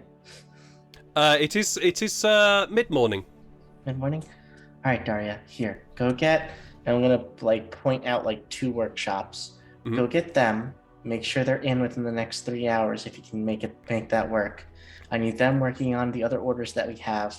Next, get in contact with our stable master that we use. I'm going to need a wagon, 4 horses drawn, and I'm going to be hiring some freelancers to take me while I take this order to Elderfin, okay? Okay, yeah, I can do that. Also, right. Make sure how much is in the vault. We need to know how much gold I'm going to be able to pay these freelancers and everything else.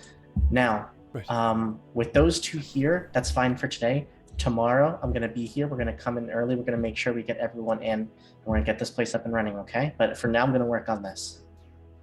Okay, right. Employees, I'll go and get them. I'll do that first. Right. Okay. And she dashes out the door. And you spend the remainder of... Do you spend all your time here? As long as it takes to finish this project. Sure, no worries. Then roll me a...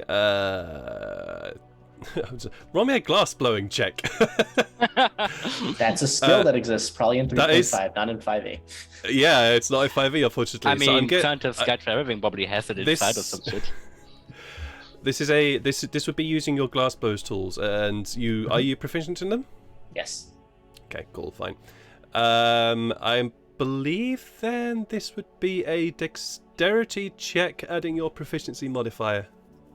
Okay, let me just check my new dex skills. I don't, so I'll just roll dexterity and we'll add another 2 to it. Yeah. 23. Oh, very nice. Very, very nice. This check was made to talk with how long it would take you, and you're a little bit frustrated with yourself because now you've been away from the project. You come back to it, and you suddenly realise that it's piss easy. I just ram a rod down the middle and make sure I just don't screw it up in terms of accuracy. And I start using my new hot finger to help with the heating of the glasses. I'm like, might as well practice while I'm at work. Of course, absolutely lovely. Yeah, easily enough. And you within about an hour or so, you now have a very thin tube. The next part of the operation is obviously to make the bowl at the end. Mm-hmm. And then have that also connect to this very long thin tube, and also have a hole in it. That will take you the next couple of hours to do. To blow, to shape into the right way, and then attach to this long thin tube. With it, while you are working on this, your other employees who you recognize as Stephen and Luke arrive, and they look very sheepishly in and see you at work. What are you guys standing around for? Get to work. Right you are, boss. Yeah, fine. And they quickly scatter to the various places. After a while, after a very short while after that, Daria comes back. Okay, employees are... What else was it? Oh yeah, yes. The horse and cart are arranged. Well, horse and cart have been found. When do you need them? I think, not sure if we're staying for the festival or not. If at most 3 days, at least 2. So 2 to 3 days. 2 to 3 days. 2 we'll to 3 get days. them. Okay, cool. That's fine. I will make a note of that and scribbles down a piece of paper. You And want to know how much? tell Yeah? them if they screw us on this, we're not going to work with them anymore. We're going to find another stable. Absolutely, we'll tell them that. Do you want to know how much is in the coffers, right? Yes. How much is in the coffers? Right. Let me just head down. And she heads down to the Sorry. She heads down to. It's just a note that Sam just read me. She heads down to where you know the coffers to be and comes back. We have at this present moment 500 gold pieces. Okay, good. That should be enough to keep us afloat for a little bit, especially with the round of orders we have coming in. Did anything come in while we were in our lull? There was one order for a very small dining table, but obviously we were closed and we didn't take it. How much is it, and who wants it? Small dining table made of imported wood. So that'll take more. Yeah. It was just a local halfling. Strangely, I don't quite know why she wanted it, but she wanted it. Just local halfling, and it was, well, I didn't really calculate how much it would be. 'Cause she wanted it made out of steel wood. Steel wood? Yes, steel wood. She wants it. What are they eating on that table? I've no idea, but she wanted this small dining table made out of steel wood. And Okay. God, what's the? He's trying to think. What even is the closest place that's going to get a steel wood at the short time? You would know this, because this is something that you would know. Steelwood is only available, and is the only export of these. I need to get the name. Get the name while I forget. It's the only export of the country of Erdo Zelim. It is the primary export of them, and it's the only place where steelwood is available. Oh God, that's like on another continent, isn't it? Yeah, it's also really expensive. Yeah, I realize. It'll take a while to get here. Obviously, buying in bulk. This is only a small table though, so buying in bulk is cheaper, but it's a stall table, and then we have a load of steelwood which we don't know what to do with.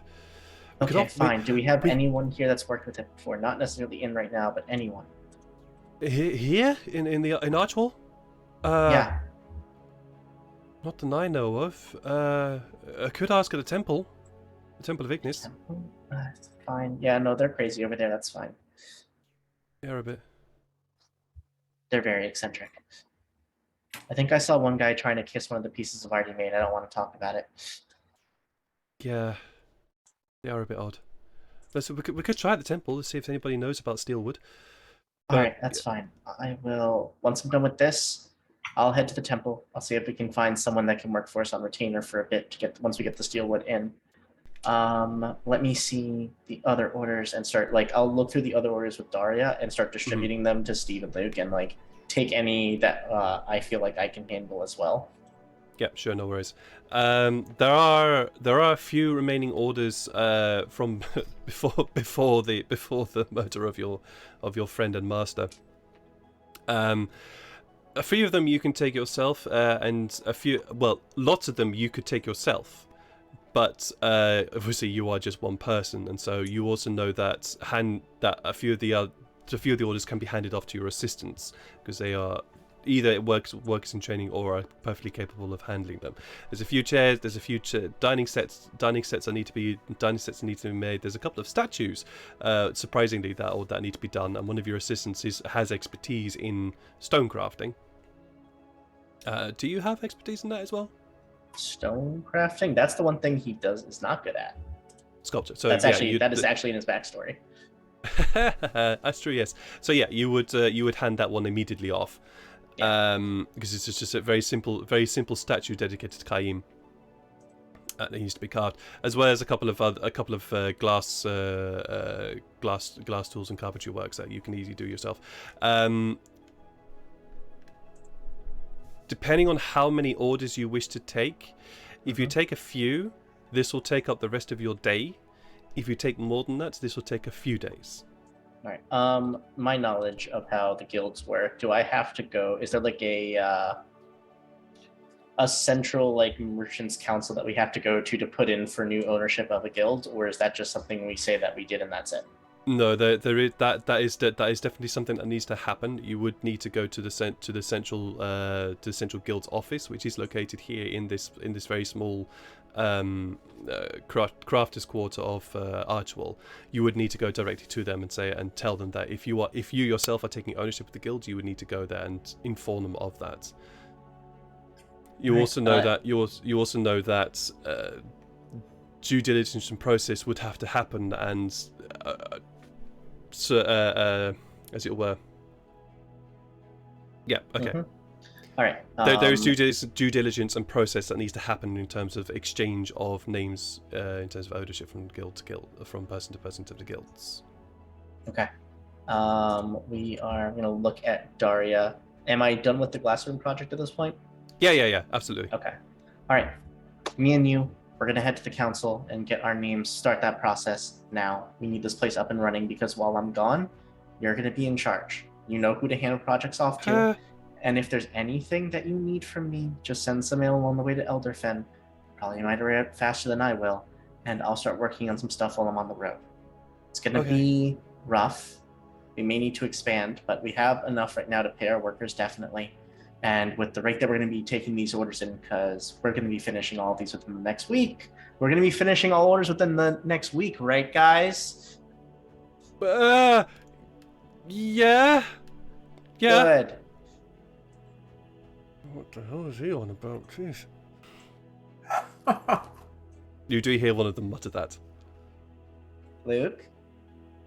Yeah? Say it again. Nothing. Okay. This is usually why I let Needy handle it with the employees. Oh, God, I hate people. Anyway, let's go. Okay, right, yes. And you head to you have been there yourself many times with Nevi again? Yes, Nevi. Mm-hmm. You have been there a few times, so you know where it is. Daria has never been there, as she's the one that was always with the books and therefore had nothing to do with it. When you head there, it is it's quite a grand building for this area. Very, very well constructed, and definitely looks as the central point of expertise for guilds. And when you enter, you are greeted this very, very warm sort of wooden interior. But there is a large bustling going on with various different desks that just surround the room, dedicated to all the various crafts of craftsmanship. Mm-hmm. Lots of crafts in that. When you head in, you walk straight in. When you head in, you recognise what's his name? You recognise Jaden Smith, who is the person that Nevi would often engage with when it came to guild matters. They are a slightly older individual, an older half-elf individual, slightly hunched back with grey hair and blue and brown eyes. He's busy just gently, slowly scrawling the book on his desk. Jaden. Braun, what can I help you with? We're here to change ownership of Fortune's favor. That's a surprise. Is everything right? Is everything right with Nevi? Have you not been outside in the past few days? No, my life is here. I have a very, very, very... Nevi was murdered. Ah. That complicates matters. Yes, I realize. I had to take a few days for personal reasons, obviously, but we're ready to get back in track, and Well, I'm also, I know on the charter, I want to add Daria. Yes, but oh dear, this is difficult. Of While yes, you are on the charter, you are not the prime owner of the guilds. That was Nivi, and so, well, this is Jaden, I've lost my best friend in the past 3 days. I have seen no. I have seen a man tortured and confused. Essentially, I don't want to talk about that. Never mind. Haven't had a good couple of days. I need this done. Mimi's dead. There's nothing we can do about it. You can talk to the guard if you want. They did an investigation. Everyone in Fortune's favor is cleared of any suspicion. Roll a persuasion check. Okay.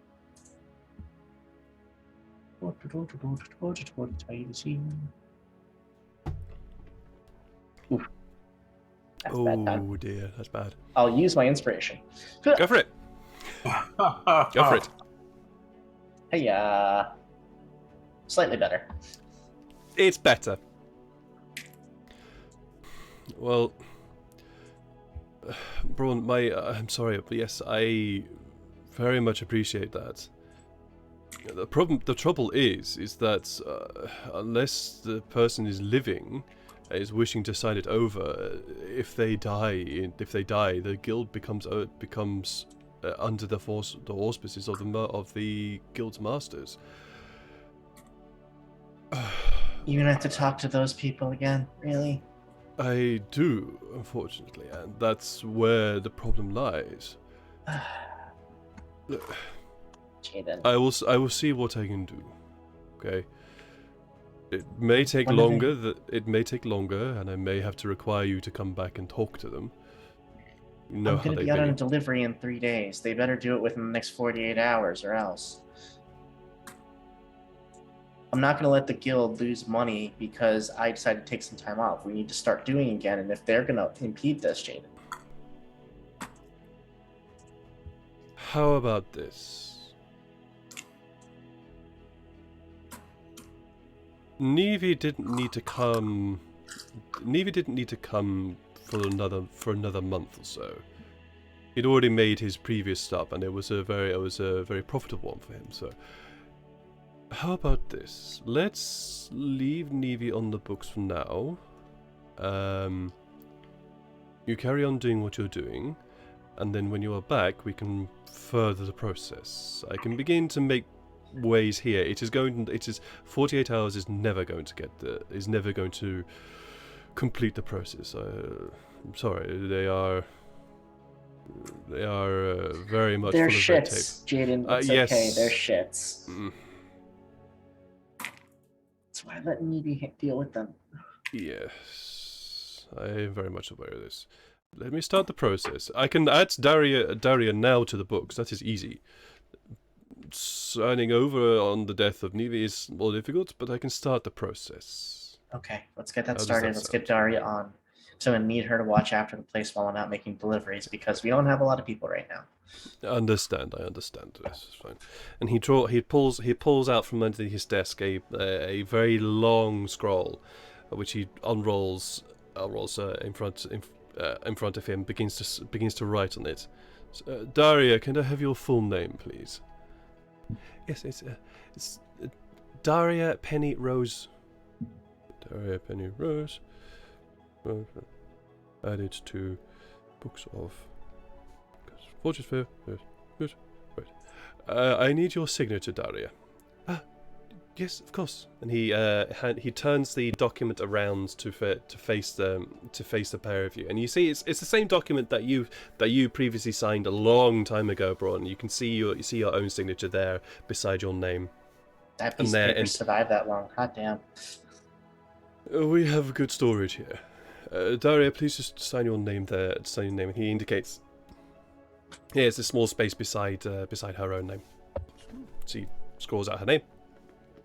Alright, add it to the books. Perfect. I will list that with the administrative duties behind, and Braun, my condolences. I will begin the process. Thank you, Jaden. As soon as you can, and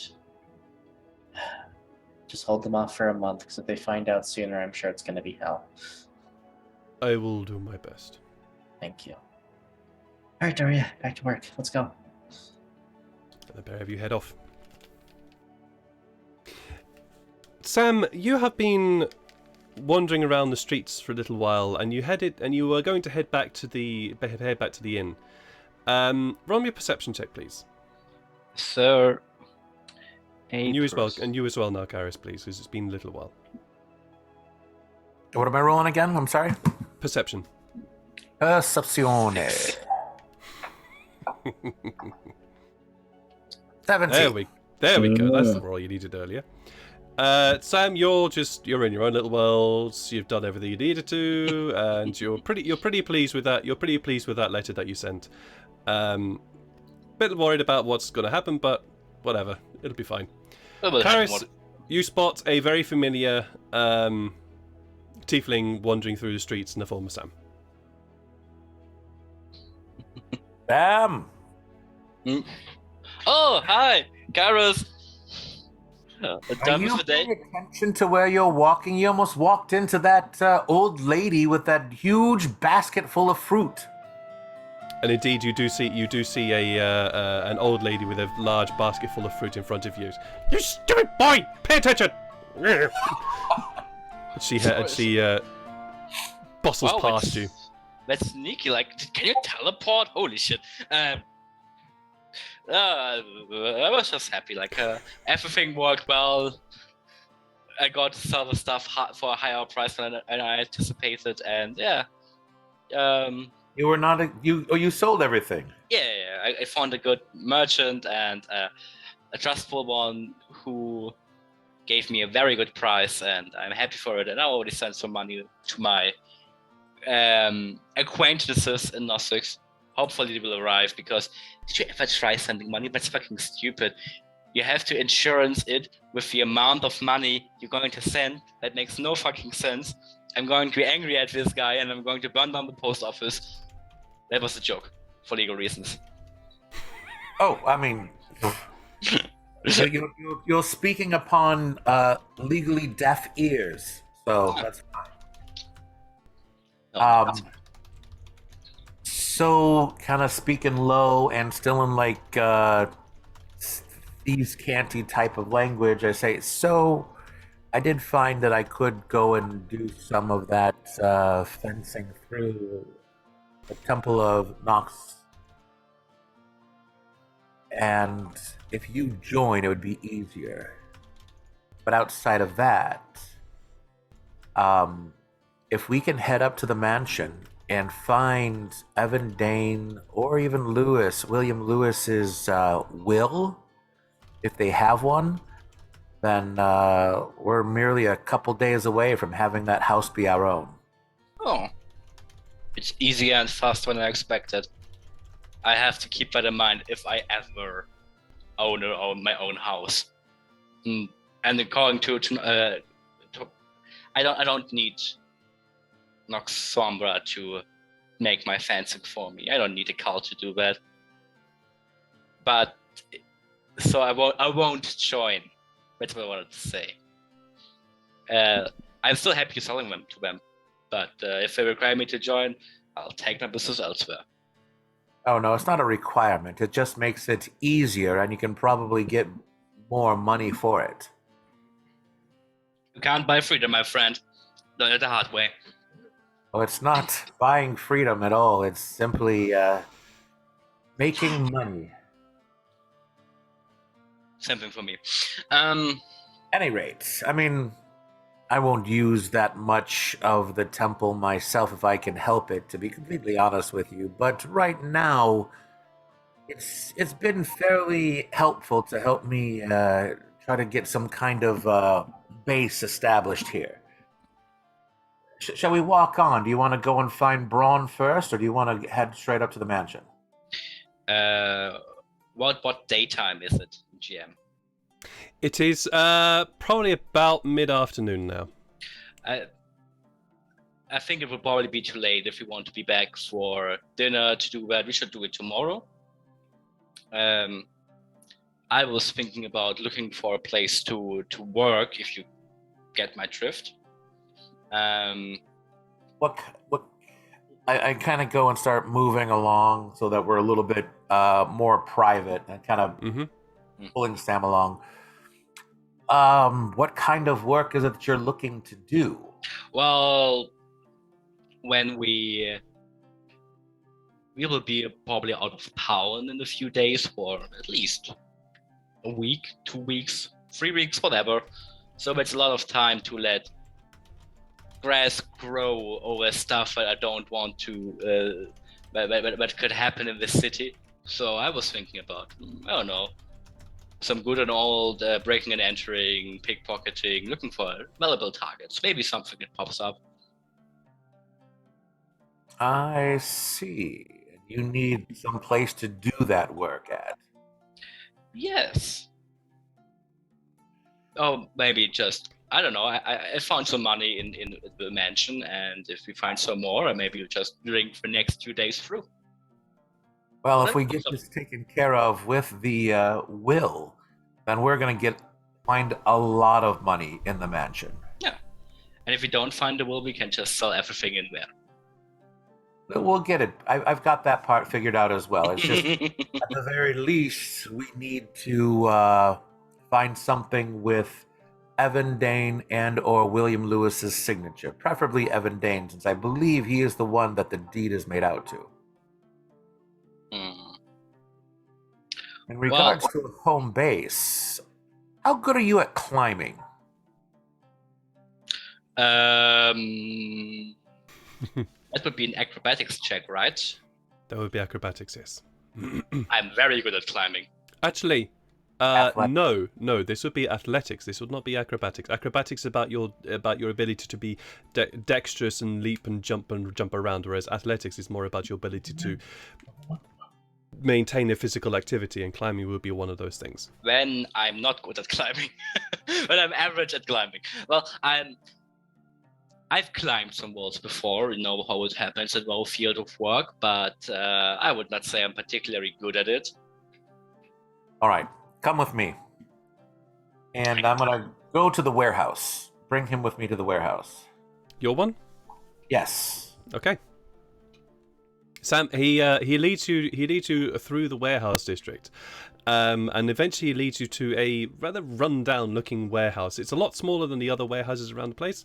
It's definitely of an average length compared to all the others, but it is smaller in terms of size, in terms of just general proportions, height, and width, and stinks to high heaven of rotting fruit. Couldn't you find a hiding spot that smells like perfume or...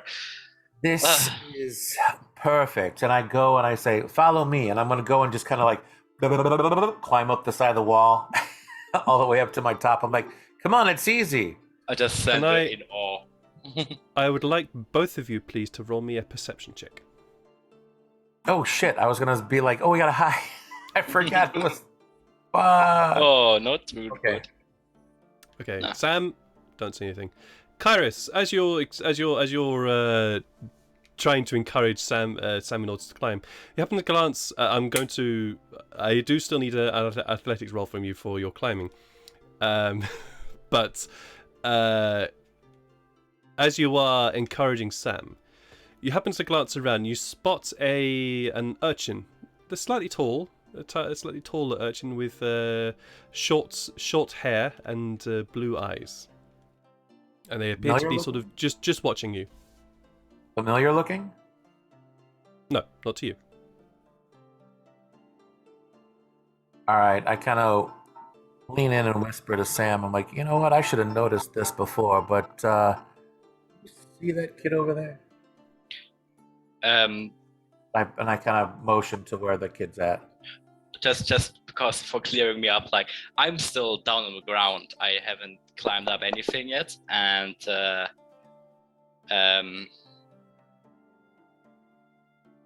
is this urchin up top or down low? Oh, she's at street level. Okay. I look at the urchin like covertly, so not make it obvious. Roll either roll stealth check or which would this be? Alright, this is one of those weird ones where it's not quite stealth, nor is it sleight of hand, nor is it deception. So it's one of those three. I'll let you choose which one. Then I'll use sleight of hand. Sure. 22. Very nice. You glance around and see her. Do I know her?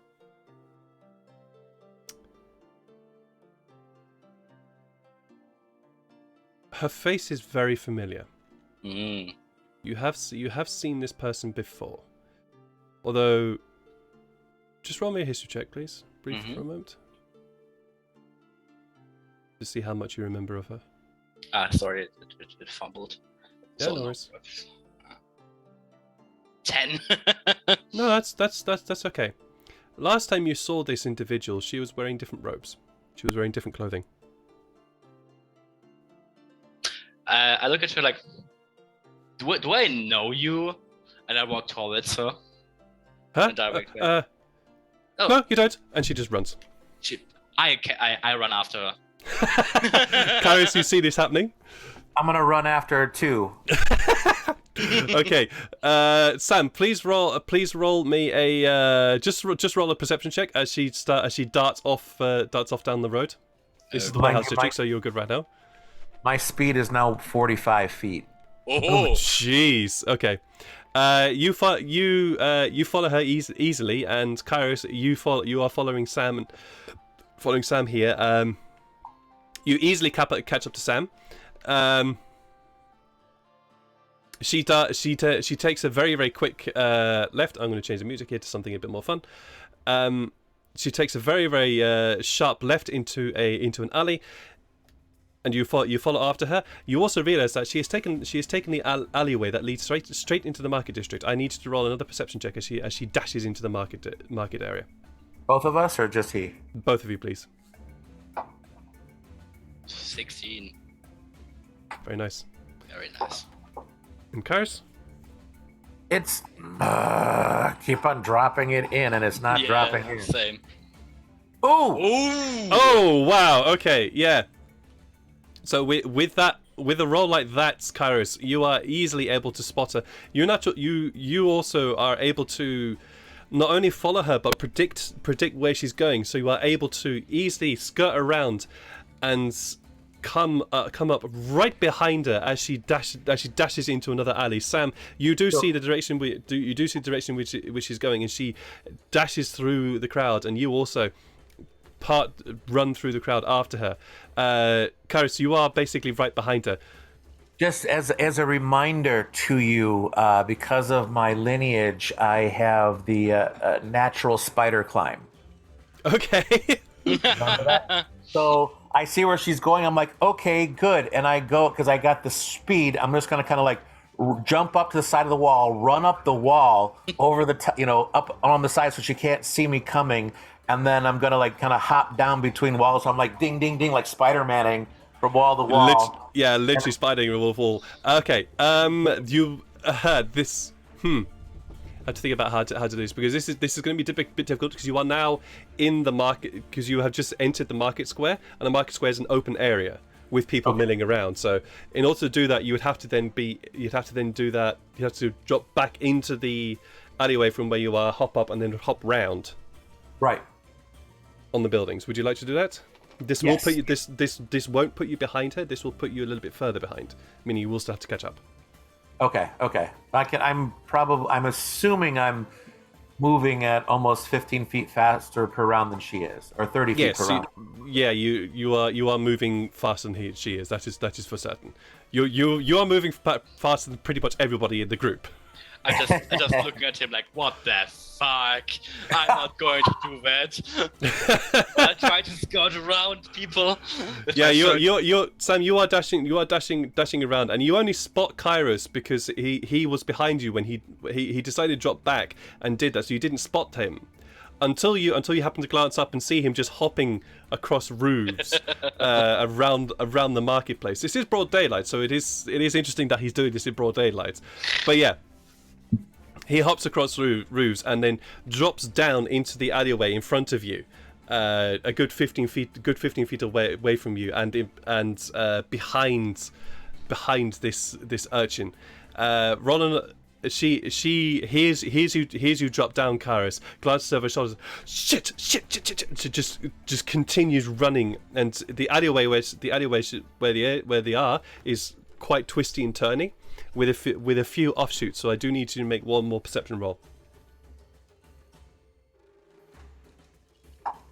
You as well, Sam, please. Son of a bitch. No worries, I found it.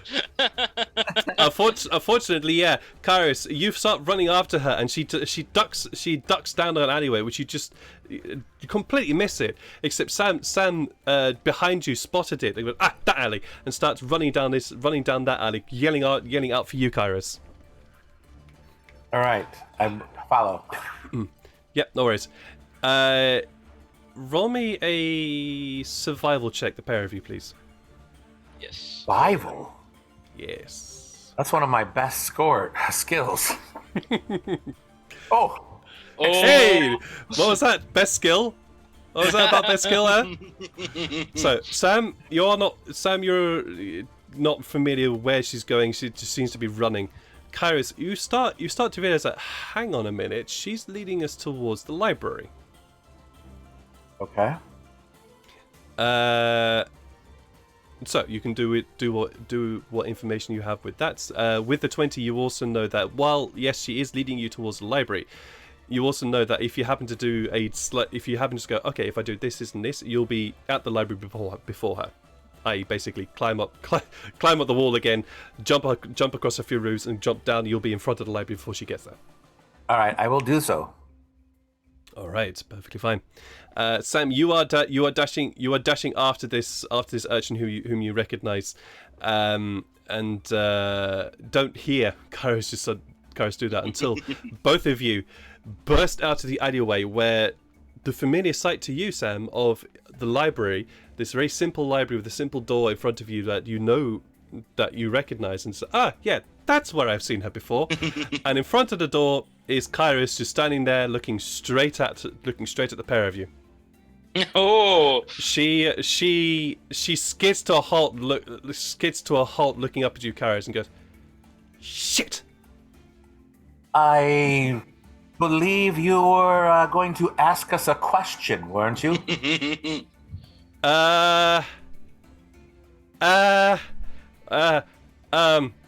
Let me fill that in for you as I kind of move up. I'm like, not going to hurt you. Yeah. Why you are spying on us? It's my job to do that. Who hired you to do that? It's yeah. Go on. I also step up behind her and grab her at the arms so she doesn't run away anymore. And yeah, I'll just wait what she answers. Somebody did. Maybe. It's also might be part of my training. Aren't you a friend of Pochenitas? No. Or the guy? No. No. I would like an inside check on that Yeah, one. of course. There we go. Oh wow. That's like 3 natural 20s. That's in this 3 natural 20s. Yeah, it's you're now receiving what that you were paying earlier. Sam, yeah, she's fucking lying. It doesn't take a high insight check to check that one. Yeah, she is lying through her fucking teeth. With your natural 20, Kairos, not only do you know she actually lying through her teeth, you also realise that she's telling you half truths as well. So, not a very accomplished liar, shall we say? But it's learning. I go and I grab her other arm that Sam is not grabbing, and I like, you look really thirsty. Let's go get a drink. And I pick her up. Oh! I can't drink. I'm not allowed to. We Anyway, we're not allowed to. No, we get no. apple juice. Don't worry. We know Okay. a good place. Where are you headed?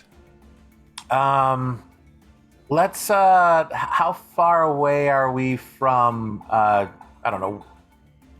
The cloak and dagger. I'm assuming we're like a long way away. Oh, from the cloak and dagger? Yeah. You're a long way from that. Like You're not too far from the merchant's tipple though. When we go there. The merchant's nipple. Tipple. Yeah. Oh, tipple. That's what you aim for when you want an extra discount. Good nipple. All right. So you frog marched this supposed urchin to the merchant's tipple, and it's not too far away. Sam, you know the area a little bit better than Kairos, and so you find the shorter route to get there. The merchant's tipple is a rather fancy bar. It is quite richly adorned in various different lovely upholstered fabrics and chairs, etc. The service here is table service, which is surprising for a tavern. But yes, it is a relatively well-appointed tavern, and is at this present moment quite quite empty. Only a barman and a few servers. Perfect. Let's go to a nice dark corner table somewhere where we can chat. You look around. You look around Kairos, and you realize that dark corner. Nah, this place does not have dark corners, but it has private corners, which you are able to go to. All right. I look at the serviceman and with like my most up-nosed face I can muster, speaking loud to us, 2 ale, 1 apple juice, and some privacy, please. roll a deception check, please, because you are not dressed for this at all. Hey. Right, let's see if the server notices. 14. Yeah. Oh no. Right. Yeah. I take out my pouch and I wait. Sorry. Let me let you finish first. Yeah. No. Carry on. I would just hand him gold coin. Right, you are. Two ales, and apple juice, and privacy. Of course, we can manage that. Thank you. And I go with Kairos and the urchin and try not to attract too much dirt on the floor. Oh, it's impossible. Is it like a booth? Is there like a booth? Yeah. There are booths here. Yeah. Kind of slide in so that she's on the inside and so Sam is on the other side and kind of sit there and like. Yeah, she's a little bit more willing to go with you, considering that she now knows her situation. So she's a bit more sort of pliant in that regard. And I look at her, kind of look down into her face, and kind of slightly away so that's moving, or angling a little bit so Sam can't necessarily see. But I kind of talk to her and I say, "How are you today?" As I kind of open my mouth nice and wide and say to show the teeth. I say, kind of like tongue one of my fangs. I'm like, "I'm feeling a little thirsty." Roll intimidation, please. Oh wow, with advantage because you are going the full. Hey, look, I'm vampire person. Hello. Oh, Wow, yeah. She looks terrified. I can hold off on my thirst. Ale might fit the bill if I get some tasty information. Good old taste information. Oh shit! I've really fucked this up.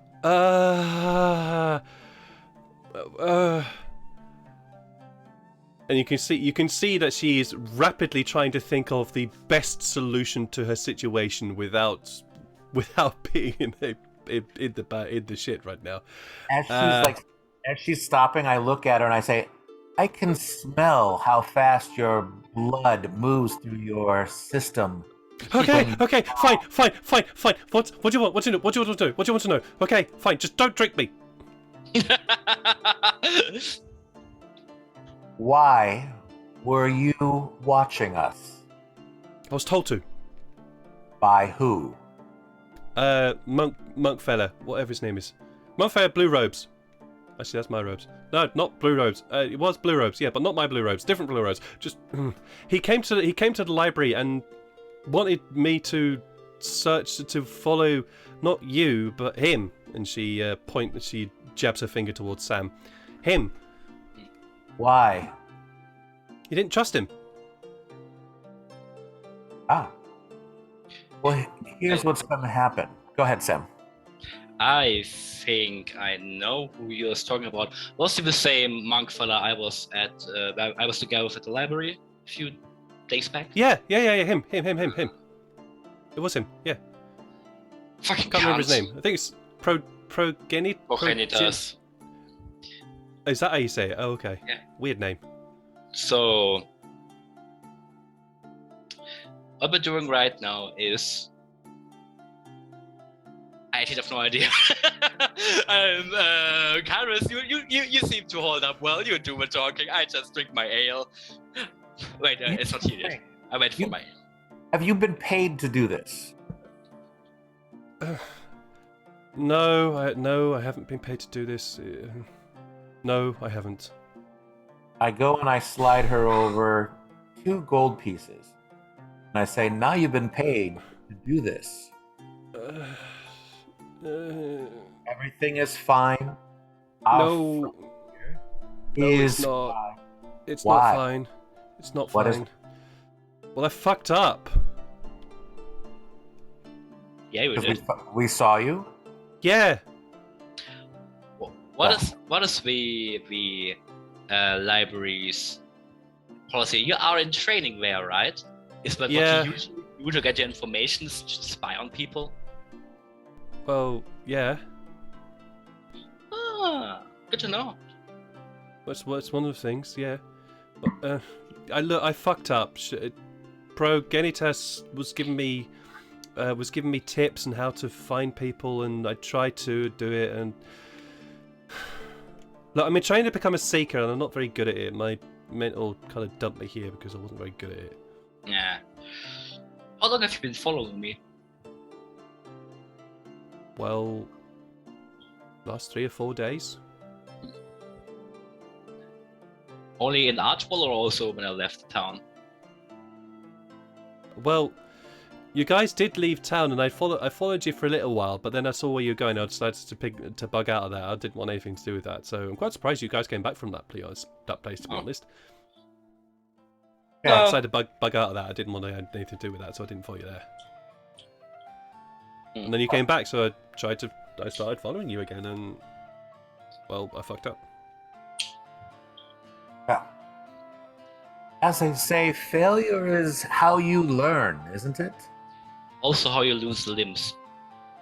Yeah, more that. Depends on what situation you fail. So I would train a little bit more before you take up random acquisitions. Is it normal that you don't get paid? Do you get or do you usually get paid for your services? No, don't get paid. That's the whole point of the Rising Sun. We don't get paid for it. It's all.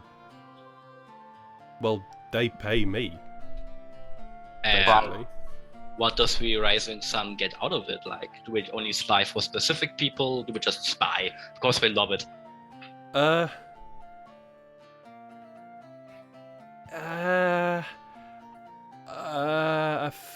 think. Well, don't know. You don't know. No, I'm training. Mm-hmm. Training. I'm trying to become. I'm trying to become a seeker. Okay, I'm trying to become a seeker. That's it. The only thing you're seeming to seek very well is your own death. That's the point. I have to skirt death. I have to skirt death with and court it. It's the point of being a seeker. You have to find information and court death. I'm not very good at it. So how closely do you wish to court death? And I kind of lick my teeth again. Not that closely. Well, you're not doing your job correctly, are you? And I kind of lean in closer to her. She tries to get back as far away from you as possible. And then hits the core of the wall. It's like. I say, you're going to take these 2 gold pieces, and when Progenitus comes back and asks what has happened, you will say, this person he made you follow is perfectly on the up and up, just working and trying to make a living in the city. And you're going to stop following us, because if we do see you again, this will not go as smoothly for you. Roll either a persuasion or intimidation for that. I'm gonna go with intimidation. Thought as much. Does that count with advantage since I've already scared the shit out of her? No. Curses. No, she's already scared. She's already scared witless. So your DC is lower. That's all. God, I hope it's really low. Oh god, jeez. You are fucking lucky because the DC was 10. It wasn't particularly high. The previous DC wasn't that high anyway, above that. But yeah.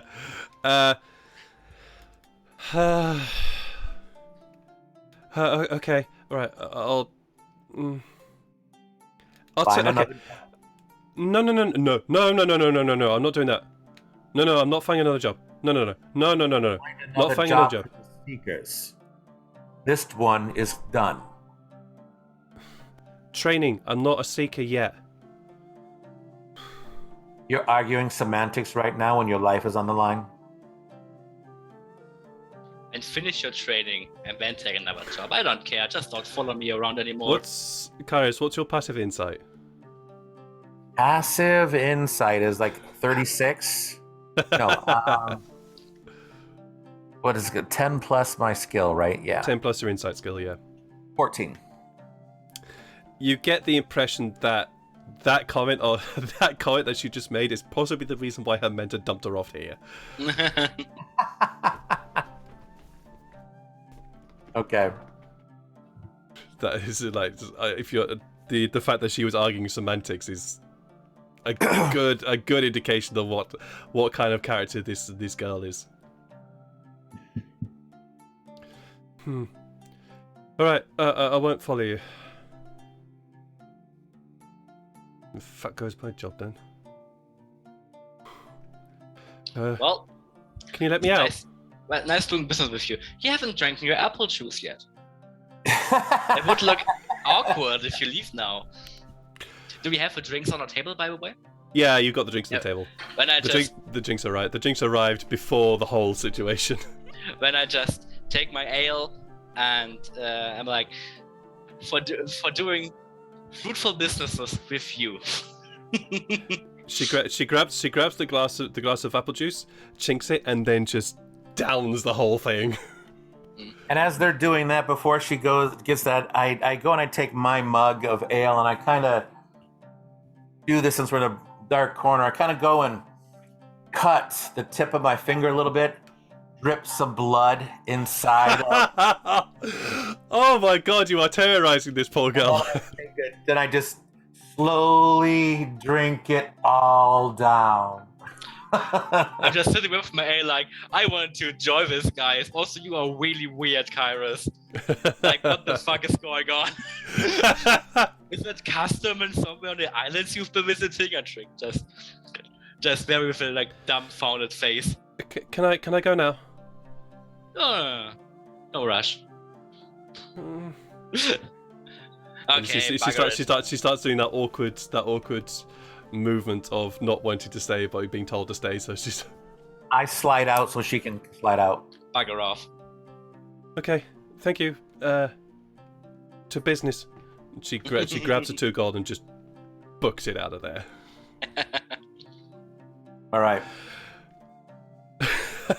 And I feel that is a good place to end the session with two characters terrorizing a poor supposedly street urchin, but not really getting to Is this a halfling girl? Is that what it is? No, woman? this was not a halfling girl. This was just a simple human girl. Okay. It's, very much in her early teens. Okay. So she's a woman. Yeah. And point. Yeah. It's okay to terrorize her. It's not a little kid. Ah! Oh wowee! Oh jeez. Well, I hope you guys had fun. I had loads of fun. I want to keep going, but I have to be aware of time, so I can't. Oh, it's fun. Oh god, I want to keep going. Fuck. I hope you guys had fun. Oh I yes, had fun. a good time. Wonderful. We're gonna take a leaf out of the Dead Aussie Gamers book here with memorable moments. Starting with Kairos. Memorable moment, please, sir. Memorable moments. God, there really are quite a few in every game. I mean, going in and trying to get the house. Watching Braun go from I just want to do my work to now I'm going to be the boss of everybody. That's pretty interesting there. And then not to mention the burgeoning and growing relationship between Kairos and Sam, realizing that they are of similar ilk. Stuff. Yeah. Yeah, I'm quite interested in that little relationship there. That's gonna be fun. Sam, did you have a memorable moment or moments today? Kairos is way too hardcore for me. I just want to have fun, man. Do some magic crimes and have fun. I just want.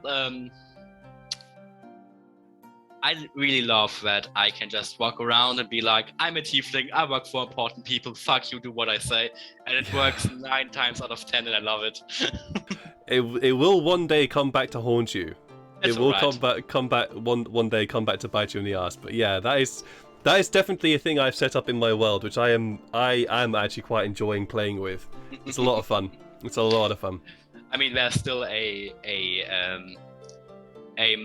sorcerer out there who wanted to have me as his personal assassin, and I just ran away. So let's look for it. Pretty Okay. much. Love to see what happens there. And Braun, did you have a memorable moment today?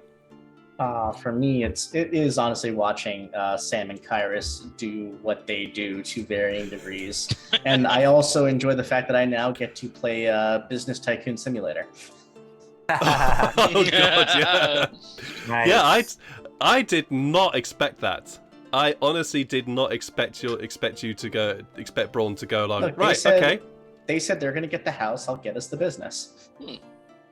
That's true, yeah, and actually, between the pair of you, who knows what could happen? Who knows Right? what could happen? It's free real estate. Yeah, free real estate. Yeah, Archwell will become our free real estate. Oh, now that's going to be fun, isn't it? Everything has to go through you all now.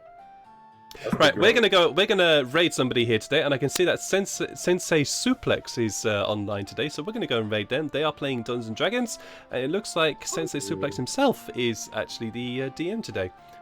So please, do please go over there and follow, give them some love, give them some likes and follows, and all that kind of beautiful stuff.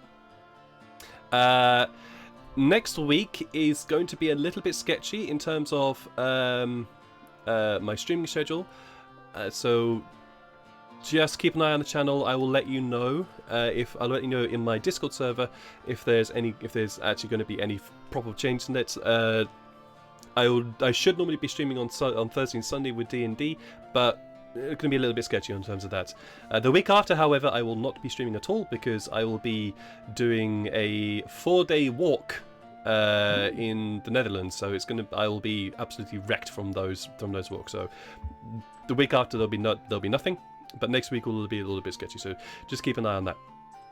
Just a very quick thank you before we can do in the raid to Lasagna Nipples for the follow. It was wonderful to have you here. I hope you enjoyed it, and thank you so much to Neofet for joining in today and inspiring one of the characters within my world. So I hope you enjoyed that.